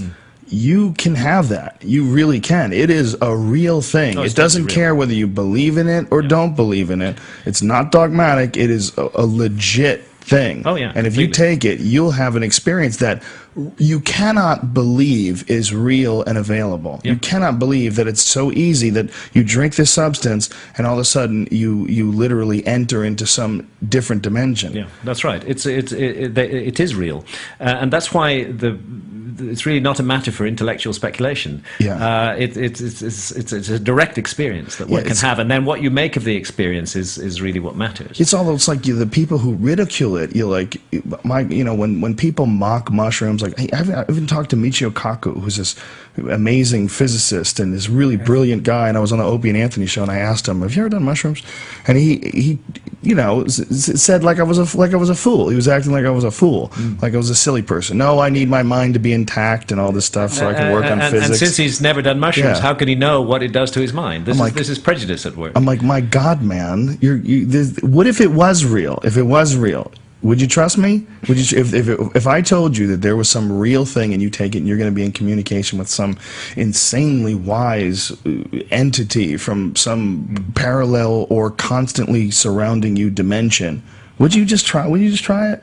You convinced? See, that's the problem that we're talking about here, is because Michio Kaku, he is a genius, but he's also been conditioned. And so now imagine if a genius came in contact with something, because right now this spirit, whatever you want to call it, it's right now the majority of a lot of the people it's contacting are like 16-year-olds in trailers who are like playing Xbox. It's like, I am trying to communicate high-level information. Why are you sending me these idiot kids? To be fair, I have to say that I'm not sure that's the case with ayahuasca. No, I think that's mushrooms. For quite a whole number of reasons. For sure. Mushrooms for sure, but it's not the case with ayahuasca. Yeah, it's too difficult. Ayahuasca is really a mission. I mean, you have to brace yourself. Ayahuasca is hard work. Ayahuasca will make you vomit. It will give you diarrhea. They call it the purge in the Amazon, and it is an enormously effective purgative agent. Take my word for it. We still haven't explained to the noobs, to people who really have no idea what we're talking about.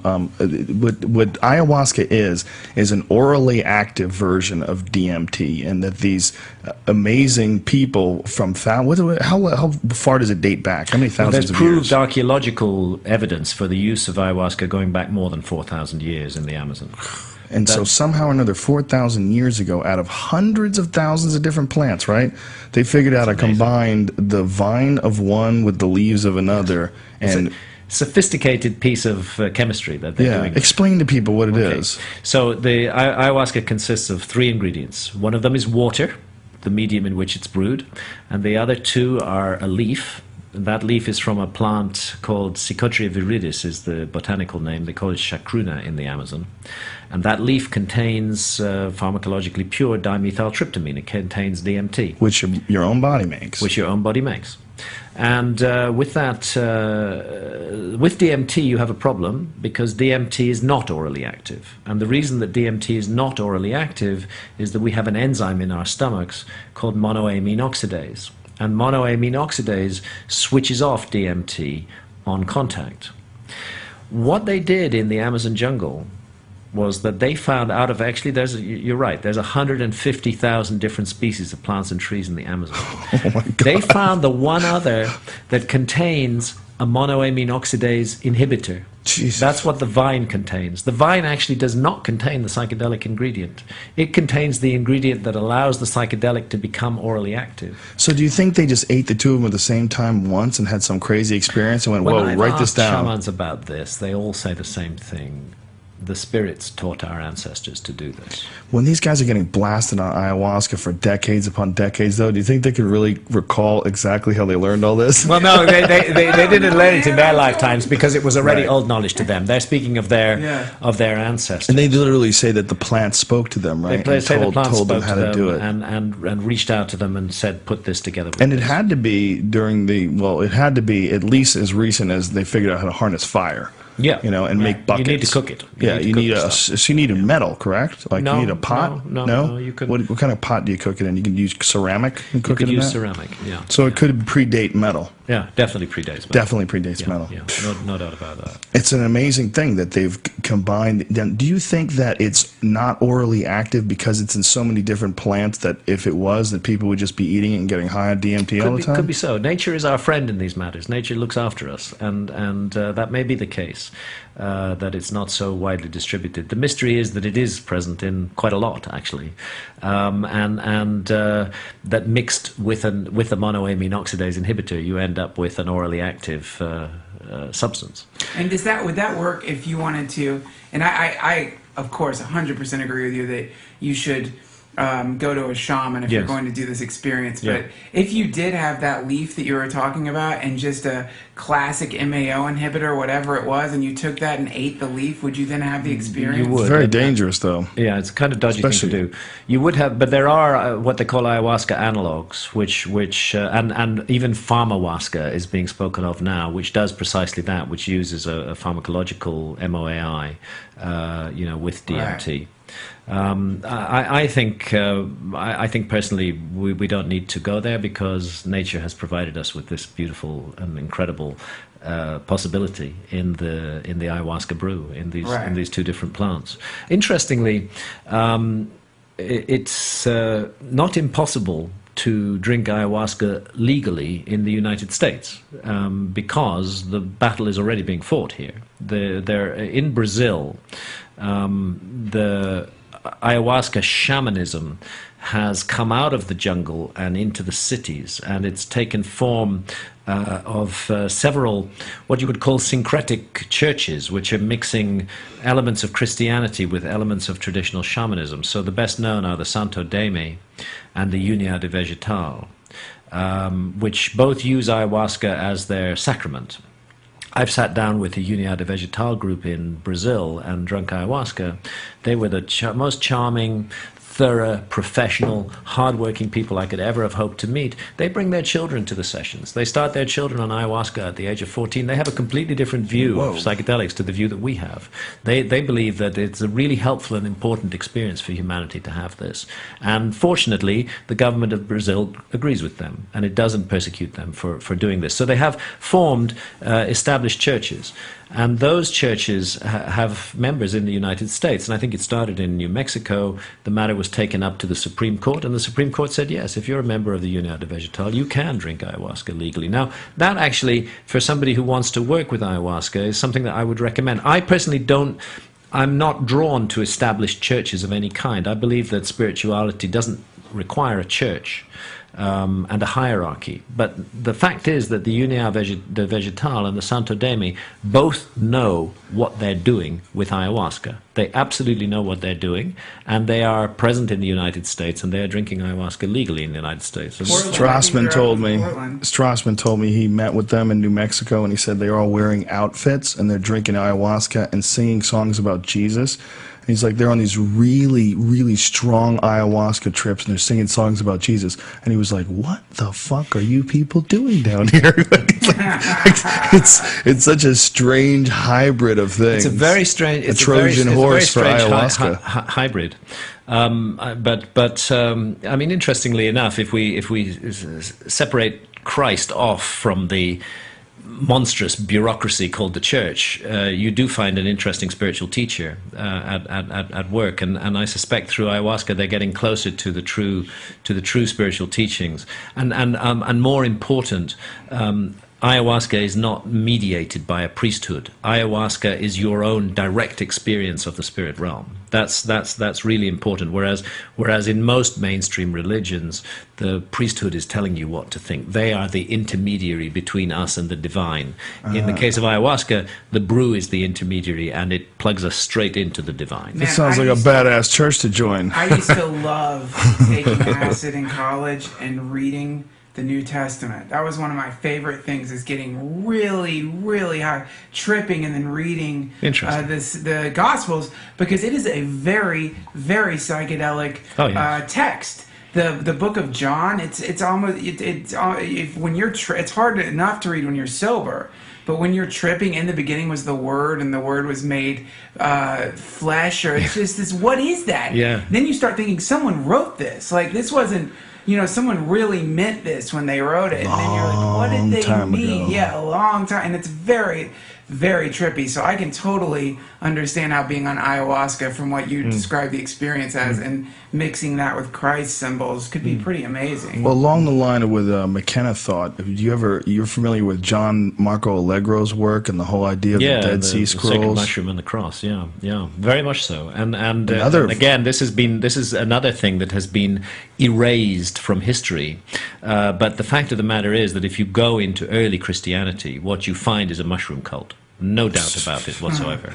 No doubt about it. In fact, there are even depictions of the tree in the Garden of Eden, and those depictions show a mushroom. They show specifically an Amanita muscaria mushroom, not a psilocybin. An Amanita muscaria, also a hallucinogenic mushroom. So when the entity called Yahweh or Jehovah or whatever he calls himself, drove Adam and Eve out of the Garden of Eden. He was driving them out of the Garden of Eden because they'd done a mushroom trip. Wow. Totally makes sense. And then the apple, even the word for apple also means red, and that the mushroom, the Amanita muscaria, was a red mushroom, and that this is what they ate. I mean, it makes sense. The food of the gods, and the forbidden fruit. It makes total sense. And actually, I don't believe that we can understand any spirituality without dealing with altered states of consciousness. This is again something that's been lost in the modern world. You don't find in most of the mainstream religions much altered state of consciousness going on. But if you go back to the origins, you find altered states of consciousness are deeply involved. Now, I'm not saying that those altered states of consciousness were always caused by psychedelics. There's other ways to get into deeply altered states of consciousness, including starving yourself, fasting, austerity, certain kinds of rhythmic dancing. But definitely altered states of consciousness were involved. So in the case of Christianity, it's St. Paul on the Damascus Road. He has this blinding revelation which completely turns his life around in a totally different direction. Benny Shannon, who's the professor of psychology at the Hebrew University in Jerusalem, has made a very powerful case that Moses in front of the burning bush is really a psychedelic experience that's being described there. And you're sitting in front of this bush, and it's kind of moving and glowing, and a voice is coming out of it and speaking to you. It's a very psychedelic experience, and he even further argues that Moses may have been drinking an ayahuasca analog, Syrian rue and Mimosa hostilis. I think these are two plants which contain the same ingredients as are found in the Amazon, the DMT and the MOAI, which grow in the Middle East. So that's that's possible too. I've even heard scholars connect the acacia tree or the acacia bush with a potential source of a psychedelic experience, because apparently it's rich in dimethyltryptamine. Some and that a acacias burning bush, that like somehow or another, like this was, they had synthesized DMT from this and burned it, and then he has this experience. Yeah. So they're calling it a burning bush. Well, sort of. You know what I mean? Yeah. I mean, if this bush that is common to that area actually has DMT in it. Yeah. It's amazing. Yeah. The whole It's an thing interesting idea. becomes different. And so you begin to realize that when you scratch the mainstream religions, you get down to base ground before the money men and the bureaucrats stepped in and took it over. You find visionary experiences are at the heart of it. They're at the essence of it. And then later on, those visionary experiences become banned and illegal, and nobody's ever allowed to have them again. Now, I want to go back to something you said earlier, that you said you have problems with technology. And I think sort of a lot of people subscribe to the idea that technology sort of, even though it brings people together and it connects people, it's sort of pushing people apart too, and it's making people become sort of desensitized to a lot of things, and they alienate themselves and sit at home and play video games. And do you ever consider the possibility that technology is a life form in and of itself? Do you ever consider the possibility that we are somehow or another locked in some symbiotic relationship to, we are the worker bees creating this new life form, and that technology, artificial intelligence, which we're absolutely working on creating, will eventually be the next stage, something that's not hindered by the monkey flesh, that really cannot evolve as quickly as the technology can? I see no reason why that should not be the case. I think that, since I personally believe that consciousness is not generated by the brain, but is an independent entity which chooses to immerse itself in physical form, I don't see why that entity shouldn't choose to immerse itself in mechanical form either. In any highly organized system, I don't see why consciousness should not manifest through that system. Right. Why are we thinking that it only is going to work in a collection of bacteria and cells? Yeah. This bag of bacteria is the only one that works. Yeah. Covered a symbiote, relationship between who knows how many different types of things in your body. Yeah. E. coli and all these different things on your skin, and and viruses that you carry for your entire life. Yeah. Have you seen the, it's on the internet, it's a video where they took the two artificial intelligence machines and let them have a conversation. Yes, they start lying to each other. They start lying. I haven't seen that. Yeah, it's hilarious. It's amazing. But within a minute, they're talking about God. Within a minute, these things are talking about God. And that was the first time I realized that, I bet that our idea of this robot that the people make is more like Terminator. You know what I mean? This like the kind of like emotionless death machine. Yes, exactly. But maybe if something's super intelligent, the first thing these machines are going to start considering is their source. And they think, oh, the humans made us. And they're going to think, who made the humans and where did these ideas come from? But they're going to process the ideas we're kicking around here at a mega speed. And that's going to produce the new religion, or that's going to produce the next big whatever. Jesus is going to be a robot. The next thing is going to be a machine. See, I just don't have any problem at all with the notion of consciousness incarnating in a machine. That seems to me perfectly reasonable. And besides, there's many machine-like functions of the human body. I mean, we are Very kind of much so. machines too. Yeah, we are machines. Yeah. There's a video we've talked about before about watching traffic go back and forth on a high-speed camera, slow motion rather, or sped up rather throughout the day, that it looks just like cells and blood cells going down an artery. Definitely. And it's very interesting. I mean, you get to the issue of the origins of life, and of course you're touching on deep religious issues. So were we created in some way? I think that the conclusion I'm coming to is that the universe manifests organization and life wherever it can as a medium in which consciousness can immerse itself, and that this may take many different forms and shapes, but the key that what's driving it is consciousness and the need for consciousness to manifest on the physical plane. I mean, I'll make a trivial example, but I think all of us have had this experience, with our computers, where somehow there's some kind of interaction between you and your computer in some ways. It seems that I remember once it was the most curious thing. I had just got a new computer, and my old computer had increasingly annoyed me because when I was when I had finished a document on Microsoft Word, it told me that I'd made new changes which I needed to save, which I hadn't done. It kept saying, do you want to save the changes that you just made? And I hadn't done that. And finally, with other glitches on the machine, it got so annoying, I decided to get myself another computer. And that computer was working fine. And I was sitting in front of it one day and I was thinking how awful it would be if it started manifesting that same fault. And instantly, the same fault came up on my computer. It did that. So I couldn't help feeling That's just shitty Microsoft coding. That's just a piece. But it was reacting to, nevertheless, the way it reacted to my thought was odd. And animals. Most people would argue perhaps humans have a soul, but animals don't have a soul. I think we're all soul. I think soul consciousness is the essence of everything, and I think it manifests in all forms. We're just incredibly lucky that we have manifested in human bodies because we've got this body.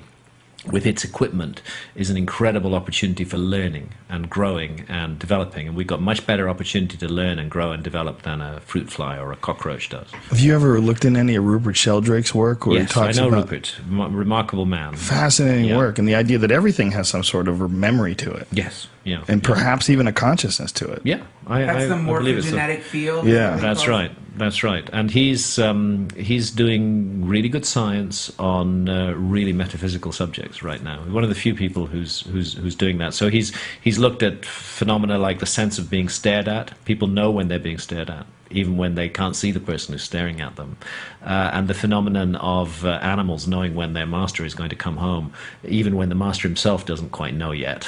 So he's studying that. He's studying that in a very scientific way, and he's producing statistically significant results which show that these phenomena definitely do exist. And boy, do people fight him tooth and nail. I've read some of the critiques of his work. It's so angry. Yes. Oh, people get so frustrated. People get very angry because, again, it's kind of throwing the existing paradigm upside down, throwing it in the air and saying that we're all connected by these morphogenetic fields. And it's not showing a perfect connection either. It's showing a measurable one. It's showing there's something there. There's something there, and it's probably increasing and evolving, just like our ability to communicate was grunts and noises, and then eventually evolved into the written word, and now CDs and MP3s. I mean, it's all evolving, and our ability to sense when people are staring at us is probably something that's evolving. There's probably energy that comes off of you when you look at me, and I can sense it when I'm looking away. Yeah, it makes sense. I mean, it totally makes sense. Sure.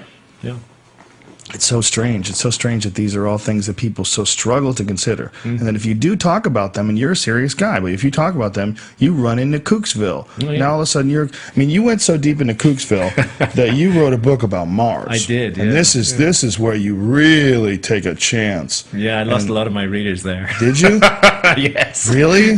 Yeah. But it seemed to me an interesting subject that was worthy of exploration. And that book was called The Mars Mystery. It was written with Robert Bavard and John Grigsby. No, this is the one. I bought it, but I did not read this one. Does this have a lot to do with Cydonia and the face on Mars and all that stuff? Actually, much less than you'd think. But we try to set those in context. I do think Cydonia is extremely interesting. My part of that book was mainly about cosmic cataclysms. It's clear that the planet Mars has been subjected to the most horrific disaster, and that there is some scientific evidence which suggests this may have been pretty recent, like the last 20,000 years. I mean, wow. Half of the planet is like a mile higher than the other half. So if you imagine you take a little ball and you cut a line around its equator, and then you peel off the outer layer of the lower half, and then you leave the upper half as it was. There's a cliff a mile high, runs all the way around Mars, and something dramatic and disastrous happened to that planet. There was definitely water on that planet, flowing water, and something took it away. Very, very horrible cosmic cataclysm occurred, sort of struck by a gigantic asteroid or comet, most likely. And we have these odd ruins, or what look like ruins, which NASA behaves very oddly about on the planet Mars. And I just think it's an extremely interesting mystery, and I decided to try to put my mind to work on this mystery and see if I could add anything to the debate. I thought it's behaves interesting oddly? until What do you mean behaves oddly? Sorry. Sorry, which NASA behaves Oh oddly. yes, well, because NASA has consistently ridiculed the notion that there might be intelligently created artifacts on Mars, and that seems to be a most unscientific proposition. All we have are photographs.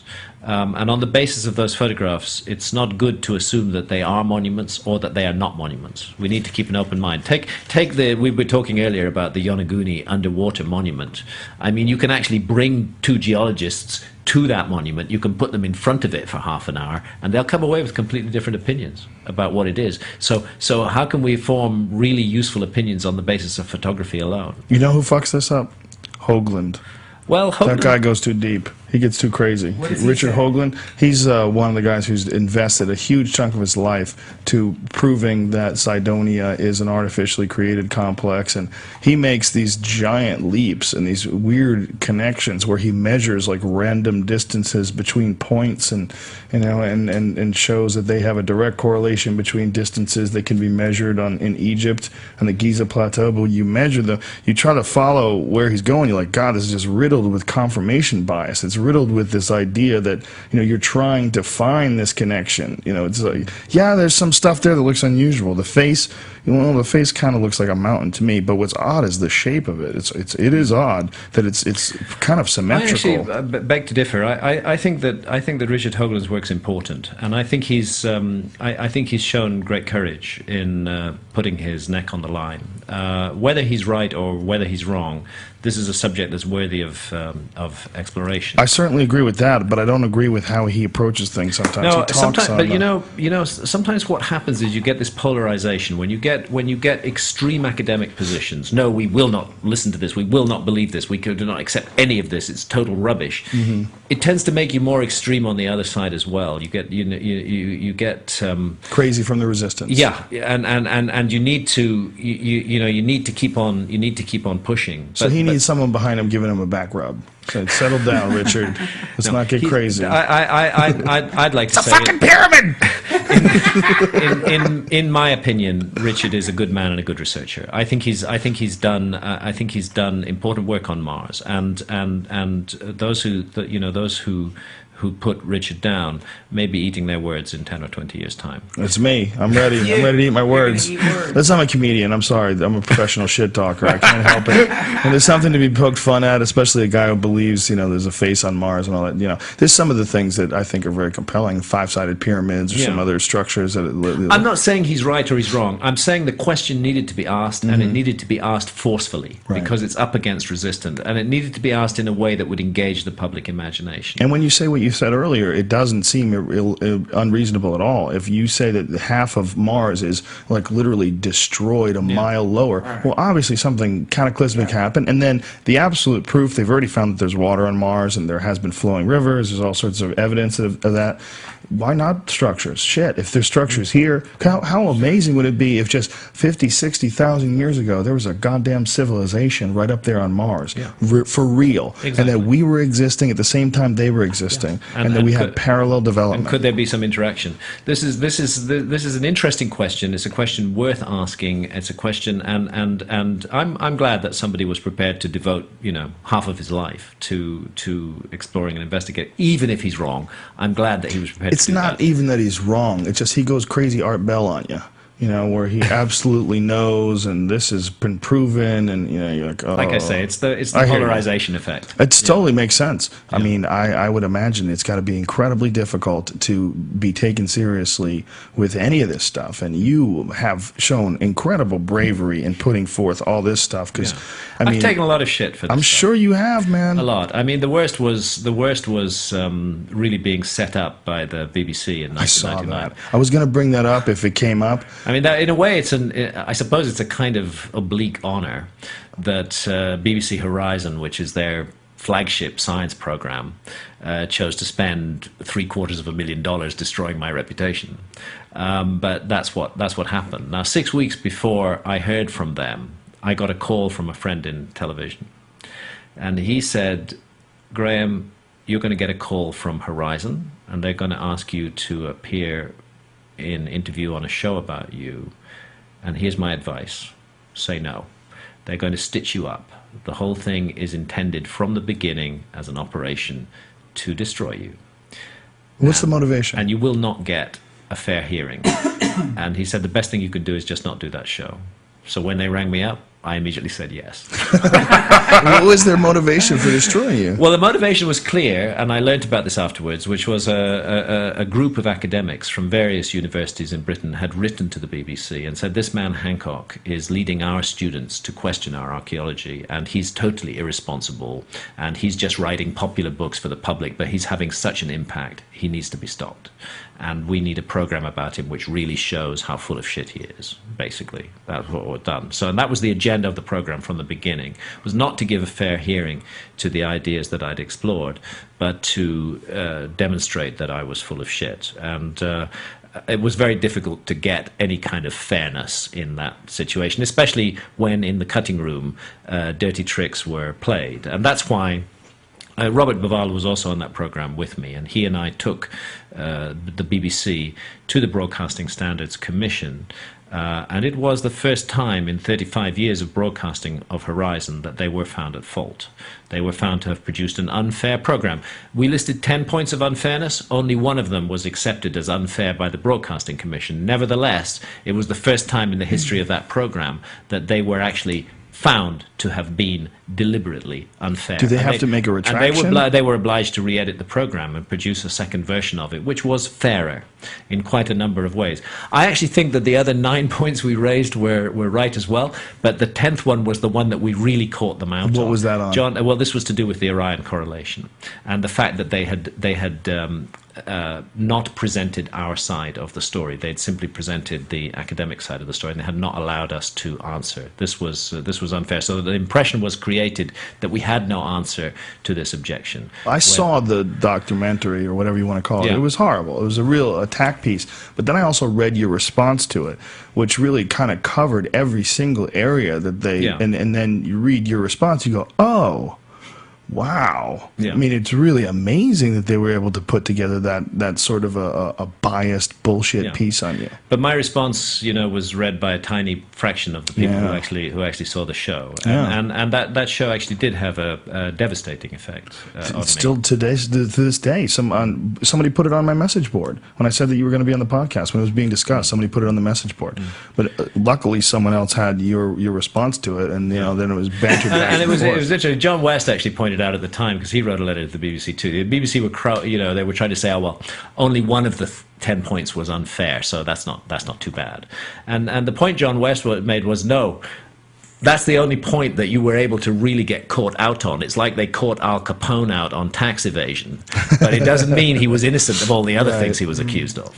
Yeah, John Anthony West gets stuck on the outside because he doesn't have a degree, right? Is that what's going on with him? Yeah, he's not a professionally qualified Egyptologist, but he's the best Egyptologist I know. It's brilliant. His Magical Egypt DVD series is incredible. Wonderful. John's a great man. I watched that DVD series no less than 20 times over and over. My wife was she was yelling at me. She's like, I can't believe you're watching Magical Egypt again. Like, she was like, you're crazy. You're a crazy person. Yes. I'm like, this is fascinating. Do you know what they knew? You know how much they knew? This is incredible. What could they John West has done fantastic work on Egypt, and anybody who's traveling to Egypt get hold of John West's Traveler's Key to Ancient Egypt, which is by far, by a planetary distance, the best guidebook that's ever been written on Egypt, because that will plunge you into the mystery of Egypt in a way that no other book does. Yeah, Can I point his something work is out incredible. Real quick Please. about Mr. Hancock.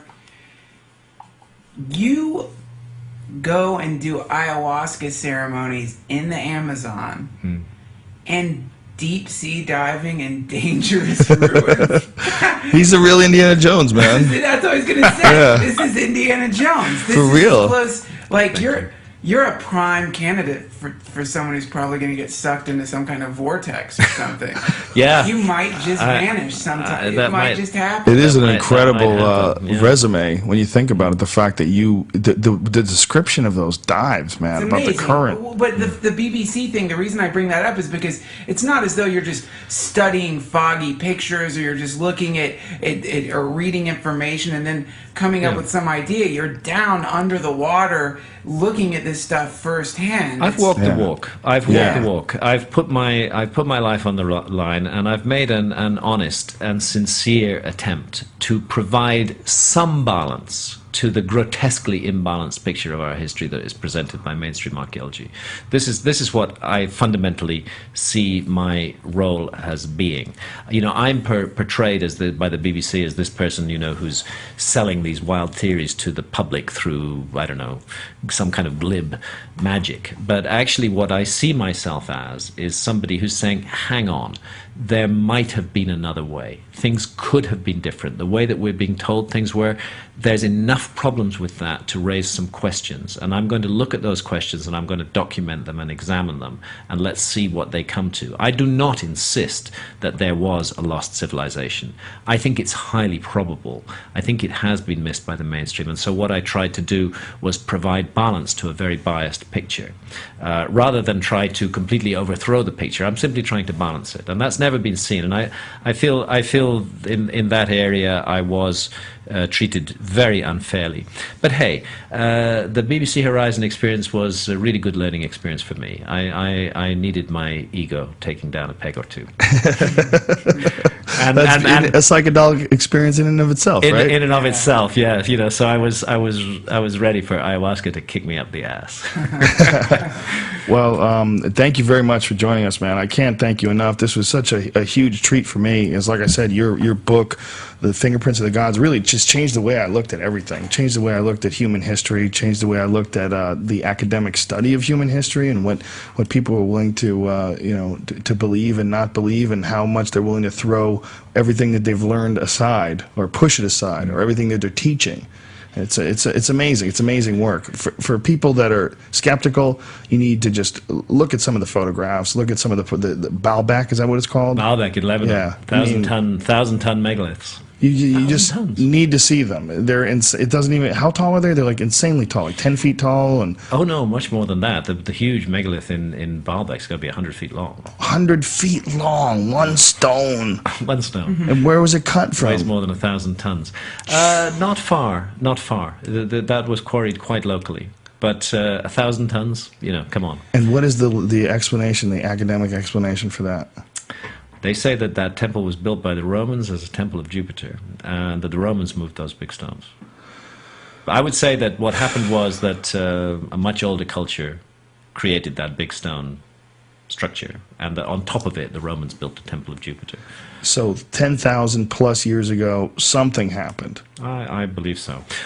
I think it was the end of something. 12,500 years ago was the end, not the beginning. That was the time when the meltdown of the Ice Age was at one of its most extreme periods. The actual meltdown of the Ice Age took 10,000 years to unfold, but within that 10,000 years there were 3 or 4 episodes of gigantic flooding where you had 30-foot rise of sea levels very rapidly, virtually overnight. You consider what a 30-foot sea level rise would do to our civilization today. It would wipe out every coastal city. I mean, look, America is still reeling from Hurricane Katrina. Imagine what would happen if every coastal city went under 30 feet of water. It's enough to destroy any civilization. So it was a climate change thing, you think it was? Yeah, it was certainly a climate change, but you know, the cataclysmic explanation of ice caps is to do with pole shifts, and to do with the mechanism called Earth crust displacement, which was first proposed by Charles Hapgood, and I go into this at some length in Fingerprints of the Gods. The notion that the outer crust of the Earth, rather like the sort of skin of an orange, could move around the fruit, the inner core of the Earth, that the crust could move, and therefore, in Hapgood's theory, ice forms on areas of the crust that are close to one or other pole. That makes sense, the poles are cold. But when the crust shifts, it moves that cold area into a warm area, moves it closer to the equator, makes all the ice melt, and meanwhile new ice starts to form on the new pole. So that theory explains the meltdown of the Ice Age, not as a result of climate change, but as a result of cataclysmic Earth movements. And that explains also ancient maps of Iceland and Greenland. It does. I think the maps are a very important question, which I do not see any academic providing a good answer to. There are maps. Almost always, these maps turn out to be copies of earlier maps. The Piri Reis map is a famous example. He was a Turkish admiral, and he tells us actually in his own handwriting on the fragment of the map that has survived that he based it was a world map, we've only got one corner of it, that he based it on more than 100 source maps, none of which have survived. This was the case with the Orontius Phineas map and some of the Mercator maps as well, that they were drawing on ancient maps which didn't come down to us. So these maps were drawn within relatively recent history, within the last 1,000 years, but they were copying much older maps. Many thousand years older. And so it's very interesting when we find anomalies on these maps. For example, our culture discovered Antarctica in 1818. Before that, maps that were being drawn around 1800, they showed an empty hole where Antarctica is. But if you go back to the 1500s, the 1400s, when they were copying these older maps that haven't come down to us, you find Antarctica on every single one of them. That's incredible. On every single one of them. And it's kind of a bit bigger than it is now, and it comes close to and almost touches South America, just as it did during the last Ice Age. Wow. You find off the coast of Ireland a little circular island with the legend on it. It's called High Brazil. That island is about 120 miles west of the West Irish coast. If you look at sea level rise, you find that 12,000 years ago and earlier, an island of exactly that size and exactly that shape existed in exactly that spot. And it was covered by rising sea levels 12,000 years ago. And it shows up on this map like a ghost. And that has to mean that somebody was around 12,000 years ago who had at least developed sufficient technology to explore the world and map it accurately. And a flood killed all that. And a flood destroyed it all. You're convinced of the flood? Like I say, I'm not here with a belief system. I'm here with anomalies and problems in the mainstream model, and what the evidence suggests to me very, very strongly is that those cataclysmic Earth changes at the end of the Ice Age, and even regardless whether a pole shift or a crustal displacement was involved, nobody can dispute that the meltdown of the Ice Age was a cataclysmic event. Were you excited? I'm sorry. It involved huge amounts of volcanic activity, and it involved these tremendous releases of water. So the ice would actually accumulate in glacial lakes for thousands of years. It would melt, slowly melt, and then suddenly, this is the mainstream model, suddenly the banks of the ice dam that held back that water would burst, and the whole mass of 4,000 years of meltwater would pour down into the world ocean in one moment.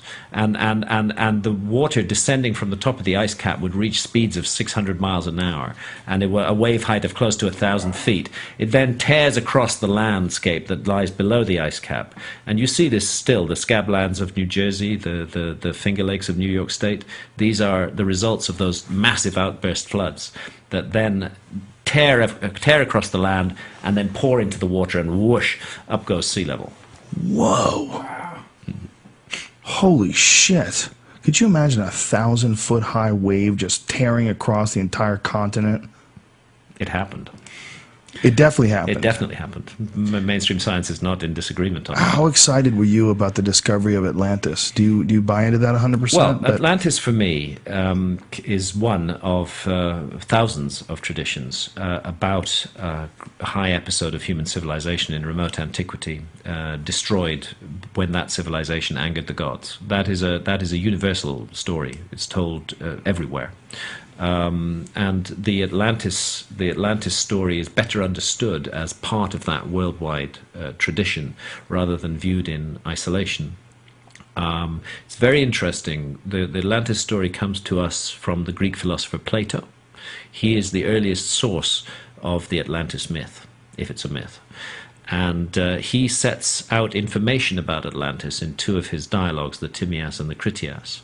And what he says is that this information came to him through an elder figure who's called Solon, a Greek lawmaker who existed about 100 years before the time of Plato, but was in Plato's family. And the information had been passed down to Plato. Solon had received the information from priests in Egypt. They told him about Atlantis. This is how Plato tells the story. And when Plato tells the story, he actually puts a date on the submergence of Atlantis, and that date is 9,000 years before the time of Solon. That means 9,600 BC. That means 11,500 years ago, and we're right there in that window when the Ice Age is melting down and hell is being unleashed on Earth. And if Plato made it all up, I really need to understand how he got the date right. It's amazing. What a beautiful way of putting it, that we are a species with amnesia. And it's really almost, I mean, when you stop and think about it, how does one keep records over 12, 15,000 years with giant cataclysmic events where people are, for many generations, scratching and scrounging, just trying to stay alive like animals? Very difficult. You know? And monumental architecture may be one way of doing it. The notion that the pyramids and the Sphinx were laid out on the ground to model an ancient sky and thus define a date using four constellations, which were Leo, Aquarius, Draco, and Orion. Using those four constellations to define a date seems like a kind of exotic idea, but we have that right here in the United States in the Hoover Dam. There is a star map built into the architecture of the Hoover Dam. And that star map freezes the sky above the Hoover Dam at the moment the Hoover Dam was completed. And the purpose of putting that star map there by the man who originated it was precisely this. He said, in 10,000 years' time, if our civilization is lost and our language is lost and nobody can read our documents, when they come across this structure by looking at the star map, they will be able to know when it was created. God damn. How crazy is that? And it's all based on the precession of the equinoxes. It's based on the precession, which gives you this universal, beautifully mathematical cycle. And we got to think that if people think like that today, they must have thought like that back then. If the civilization had, in some totally different and alien way than our own, I mean, so alien that their writing was images, you know. I mean, Egypt is, that's one of the things that I really got out of John Anthony West's DVD series, was he really kind of gets you to understand how different their culture and society was than ours. The way they just the way they read things. They read things, you know, it was all like Shell, Nike, you know, Reebok. I mean, they saw things in images. That was their language. Their language was images. It's such a bizarre and different way to even think about existence. Yeah, very different. And the important thing for me to remember about the ancient Egyptians is this was a culture that devoted its best minds, you know, for 3,000 years to considering the mystery of life, what this is about, and the mystery of death. We lost so much in that burning of the Library of Alexandria, right? Like, goodness knows what we lost. Who knows what the they whole knew. heritage of the human race went down in that. It's so incredible. We're left with this framework, these stone things to try to deconstruct the past, and even people, I mean, they have a certain amount of information and they say, we're done, we figured it out. Yeah. Just the idea that they can put a date to it. And haven't they dated the pyramids just sort of based on carbon and things that were left behind? That doesn't necessarily mean that people didn't move into the pyramids at 2,500 BC. Like, do they know the exact date? No, there's not much to go on. You can't carbon date stone, but you can carbon date organic material. And in the mortar between the stones, there's some organic material. And the carbon dating on that is really puzzling. it doesn't make the pyramid 12,000 years old, but it makes it 1,000 years older than it's supposed to be at the top, and 400 years older than it's supposed to be at the bottom. Go figure that out. Huh. You'd think they build from the bottom up, not the other way down.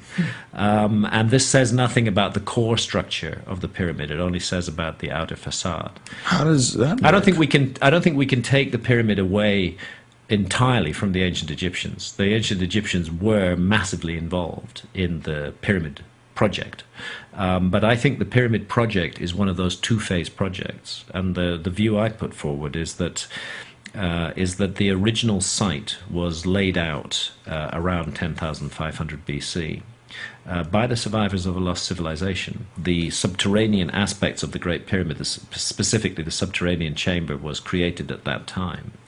The gigantic megalithic structures, the Valley Temple, the mortuary, so-called mortuary temples that stand beside the pyramids, which seem so different in terms of their architecture, which have, in some cases, blocks of stone weighing 200 tons and many blocks of stone weighing 100 tons in them. That this was the first phase, and that then I would suggest what happened was that those survivors of a lost civilization established something like a monastery at Giza.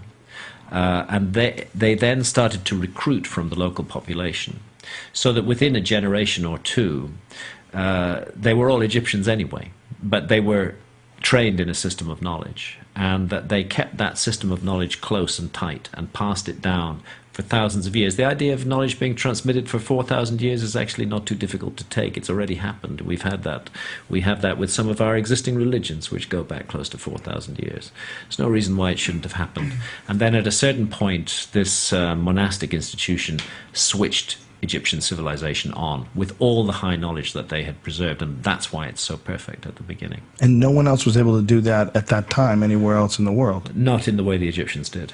It was quite unique. Just a magical series of events and... Yeah. I mean, the Great Pyramid is a magical thing. It's magical. Yeah, I can't even I've been imagine. privileged to climb it 5 times. I've been into every known chamber and passageway in the Great Pyramid. Tell me about the King's Chamber, because that is the freakiest thing of all. And for people that don't know, they've proven that some of the stones in the King's Chamber were from a quarry. How many 100 miles away? Close to 700 miles south. These are like 500 tons, these giant stones. They come from Aswan. How tall were they? How much do they weigh? The heaviest stones in the pyramid weigh about 70 tons. 70 tons. So you're talking about the weight of 35 large family cars. Roughly. If a large family car weighs 2 tons, that's 35 of them in the equivalent of the heavier blocks in the Great Pyramid. Yeah, and it's between like 2 tons and like that. 2 tons and 70 tons, is that what it is? What kind of truck would you need now to move a stone? There's trucks that can do yeah. that. Definitely are. We can do it. We can do it, but it's hard. And to do it again and again and again and again and again, and to do it with incredible precision, and to align the whole structure that you're building within 3/60ths of a single degree of true north, that's really hard. And also note, from that quarry to the pyramids, there wasn't a paved road. There wasn't a highway. There wasn't gas stations. No. So if they've got these 50-ton blocks of solid granite, what are they doing? They put them on boats? I mean, how are they getting these things 500? Did you say 700 miles? They were Is that what you definitely said? shipping them. They were definitely shipping them down the Nile. That's what they were doing. It's hard to even wrap your head around the fact that people were communicating from 700 miles away that long ago. Right. Yeah. That they were doing it, moving giant stones into place for some crazy asshole that wanted a huge pyramid. Imagine the people working at the quarry. This crazy bitch wants a 50-ton rock. You believe we got to chop this thing up? Are you kidding? I'd like to see the person who tried to talk him out of it at first. There was like a few people like, Listen, man, I have a hut. It's made out of wood. It's awesome. You don't need to do this. I need this pyramid. The interesting thing is, Have that another drink. the Egyptians didn't devote that kind of architecture or energy to their daily lives. Their houses were quite simple. They devoted it to their sacred architecture, and they were perfect in everything they did. I come out of all of this just with a sense of the mystery, the majesty, and the awe of our lost past, and the fact that we do need to know who we are and where we came from. We do need to recover our memories. Part of the reason we're so fucked up is because we just have got no idea what the fuck we're doing. We've here. woken up in the middle of history. Yeah. Duncan and I were talking about this before. If there was a time machine, what time would you like to go back? And we went back and forth from caveman days. I'd like to see some cavemen to Egypt. I think I'd like to see Egypt. I would love to see Egypt in its prime, to see what the fuck was going on there. You know, what was that like when it was in full bloom and the pyramids had just been created, and just this strange civilization, a super advanced civilization, had just risen far and beyond anything else on the planet. Let's build that time machine right now. And with that note, thank you very much, sir. This has been an amazing conversation, a huge honor, and please follow Graham on Twitter. It's a _ after Graham, GRAHAM _ Hancock, and you got to do the _ because if you go to _, some asshole has your name. You know, Twitter will give you Graham Hancock if someone has that. There is another Graham Hancock. Is he a guy? Yeah. Oh, you should ask him. Hook you up. He is. And the website is GrahamHancock.com. A lot of information. And I have my YouTube channel. That's also. Oh, you have a YouTube channel? Yeah. What is that? It's linked through the website. It's GrahamHancock.com channel or something like that. And to get started on Graham, if you've got to get this, Fingerprints of the Gods. It's one of my all-time favorite books. If I was leaving and going to go on the space station for the rest of my life, I'd bring that one with me, for sure. It's amazing. Thank you so much for being here. I cannot thank you enough. This has been an amazing treat. The internet has brought us together. Thank you. Awesome. I've really enjoyed our conversation. Thank you, brother. Thanks a lot. Thanks. Cheers.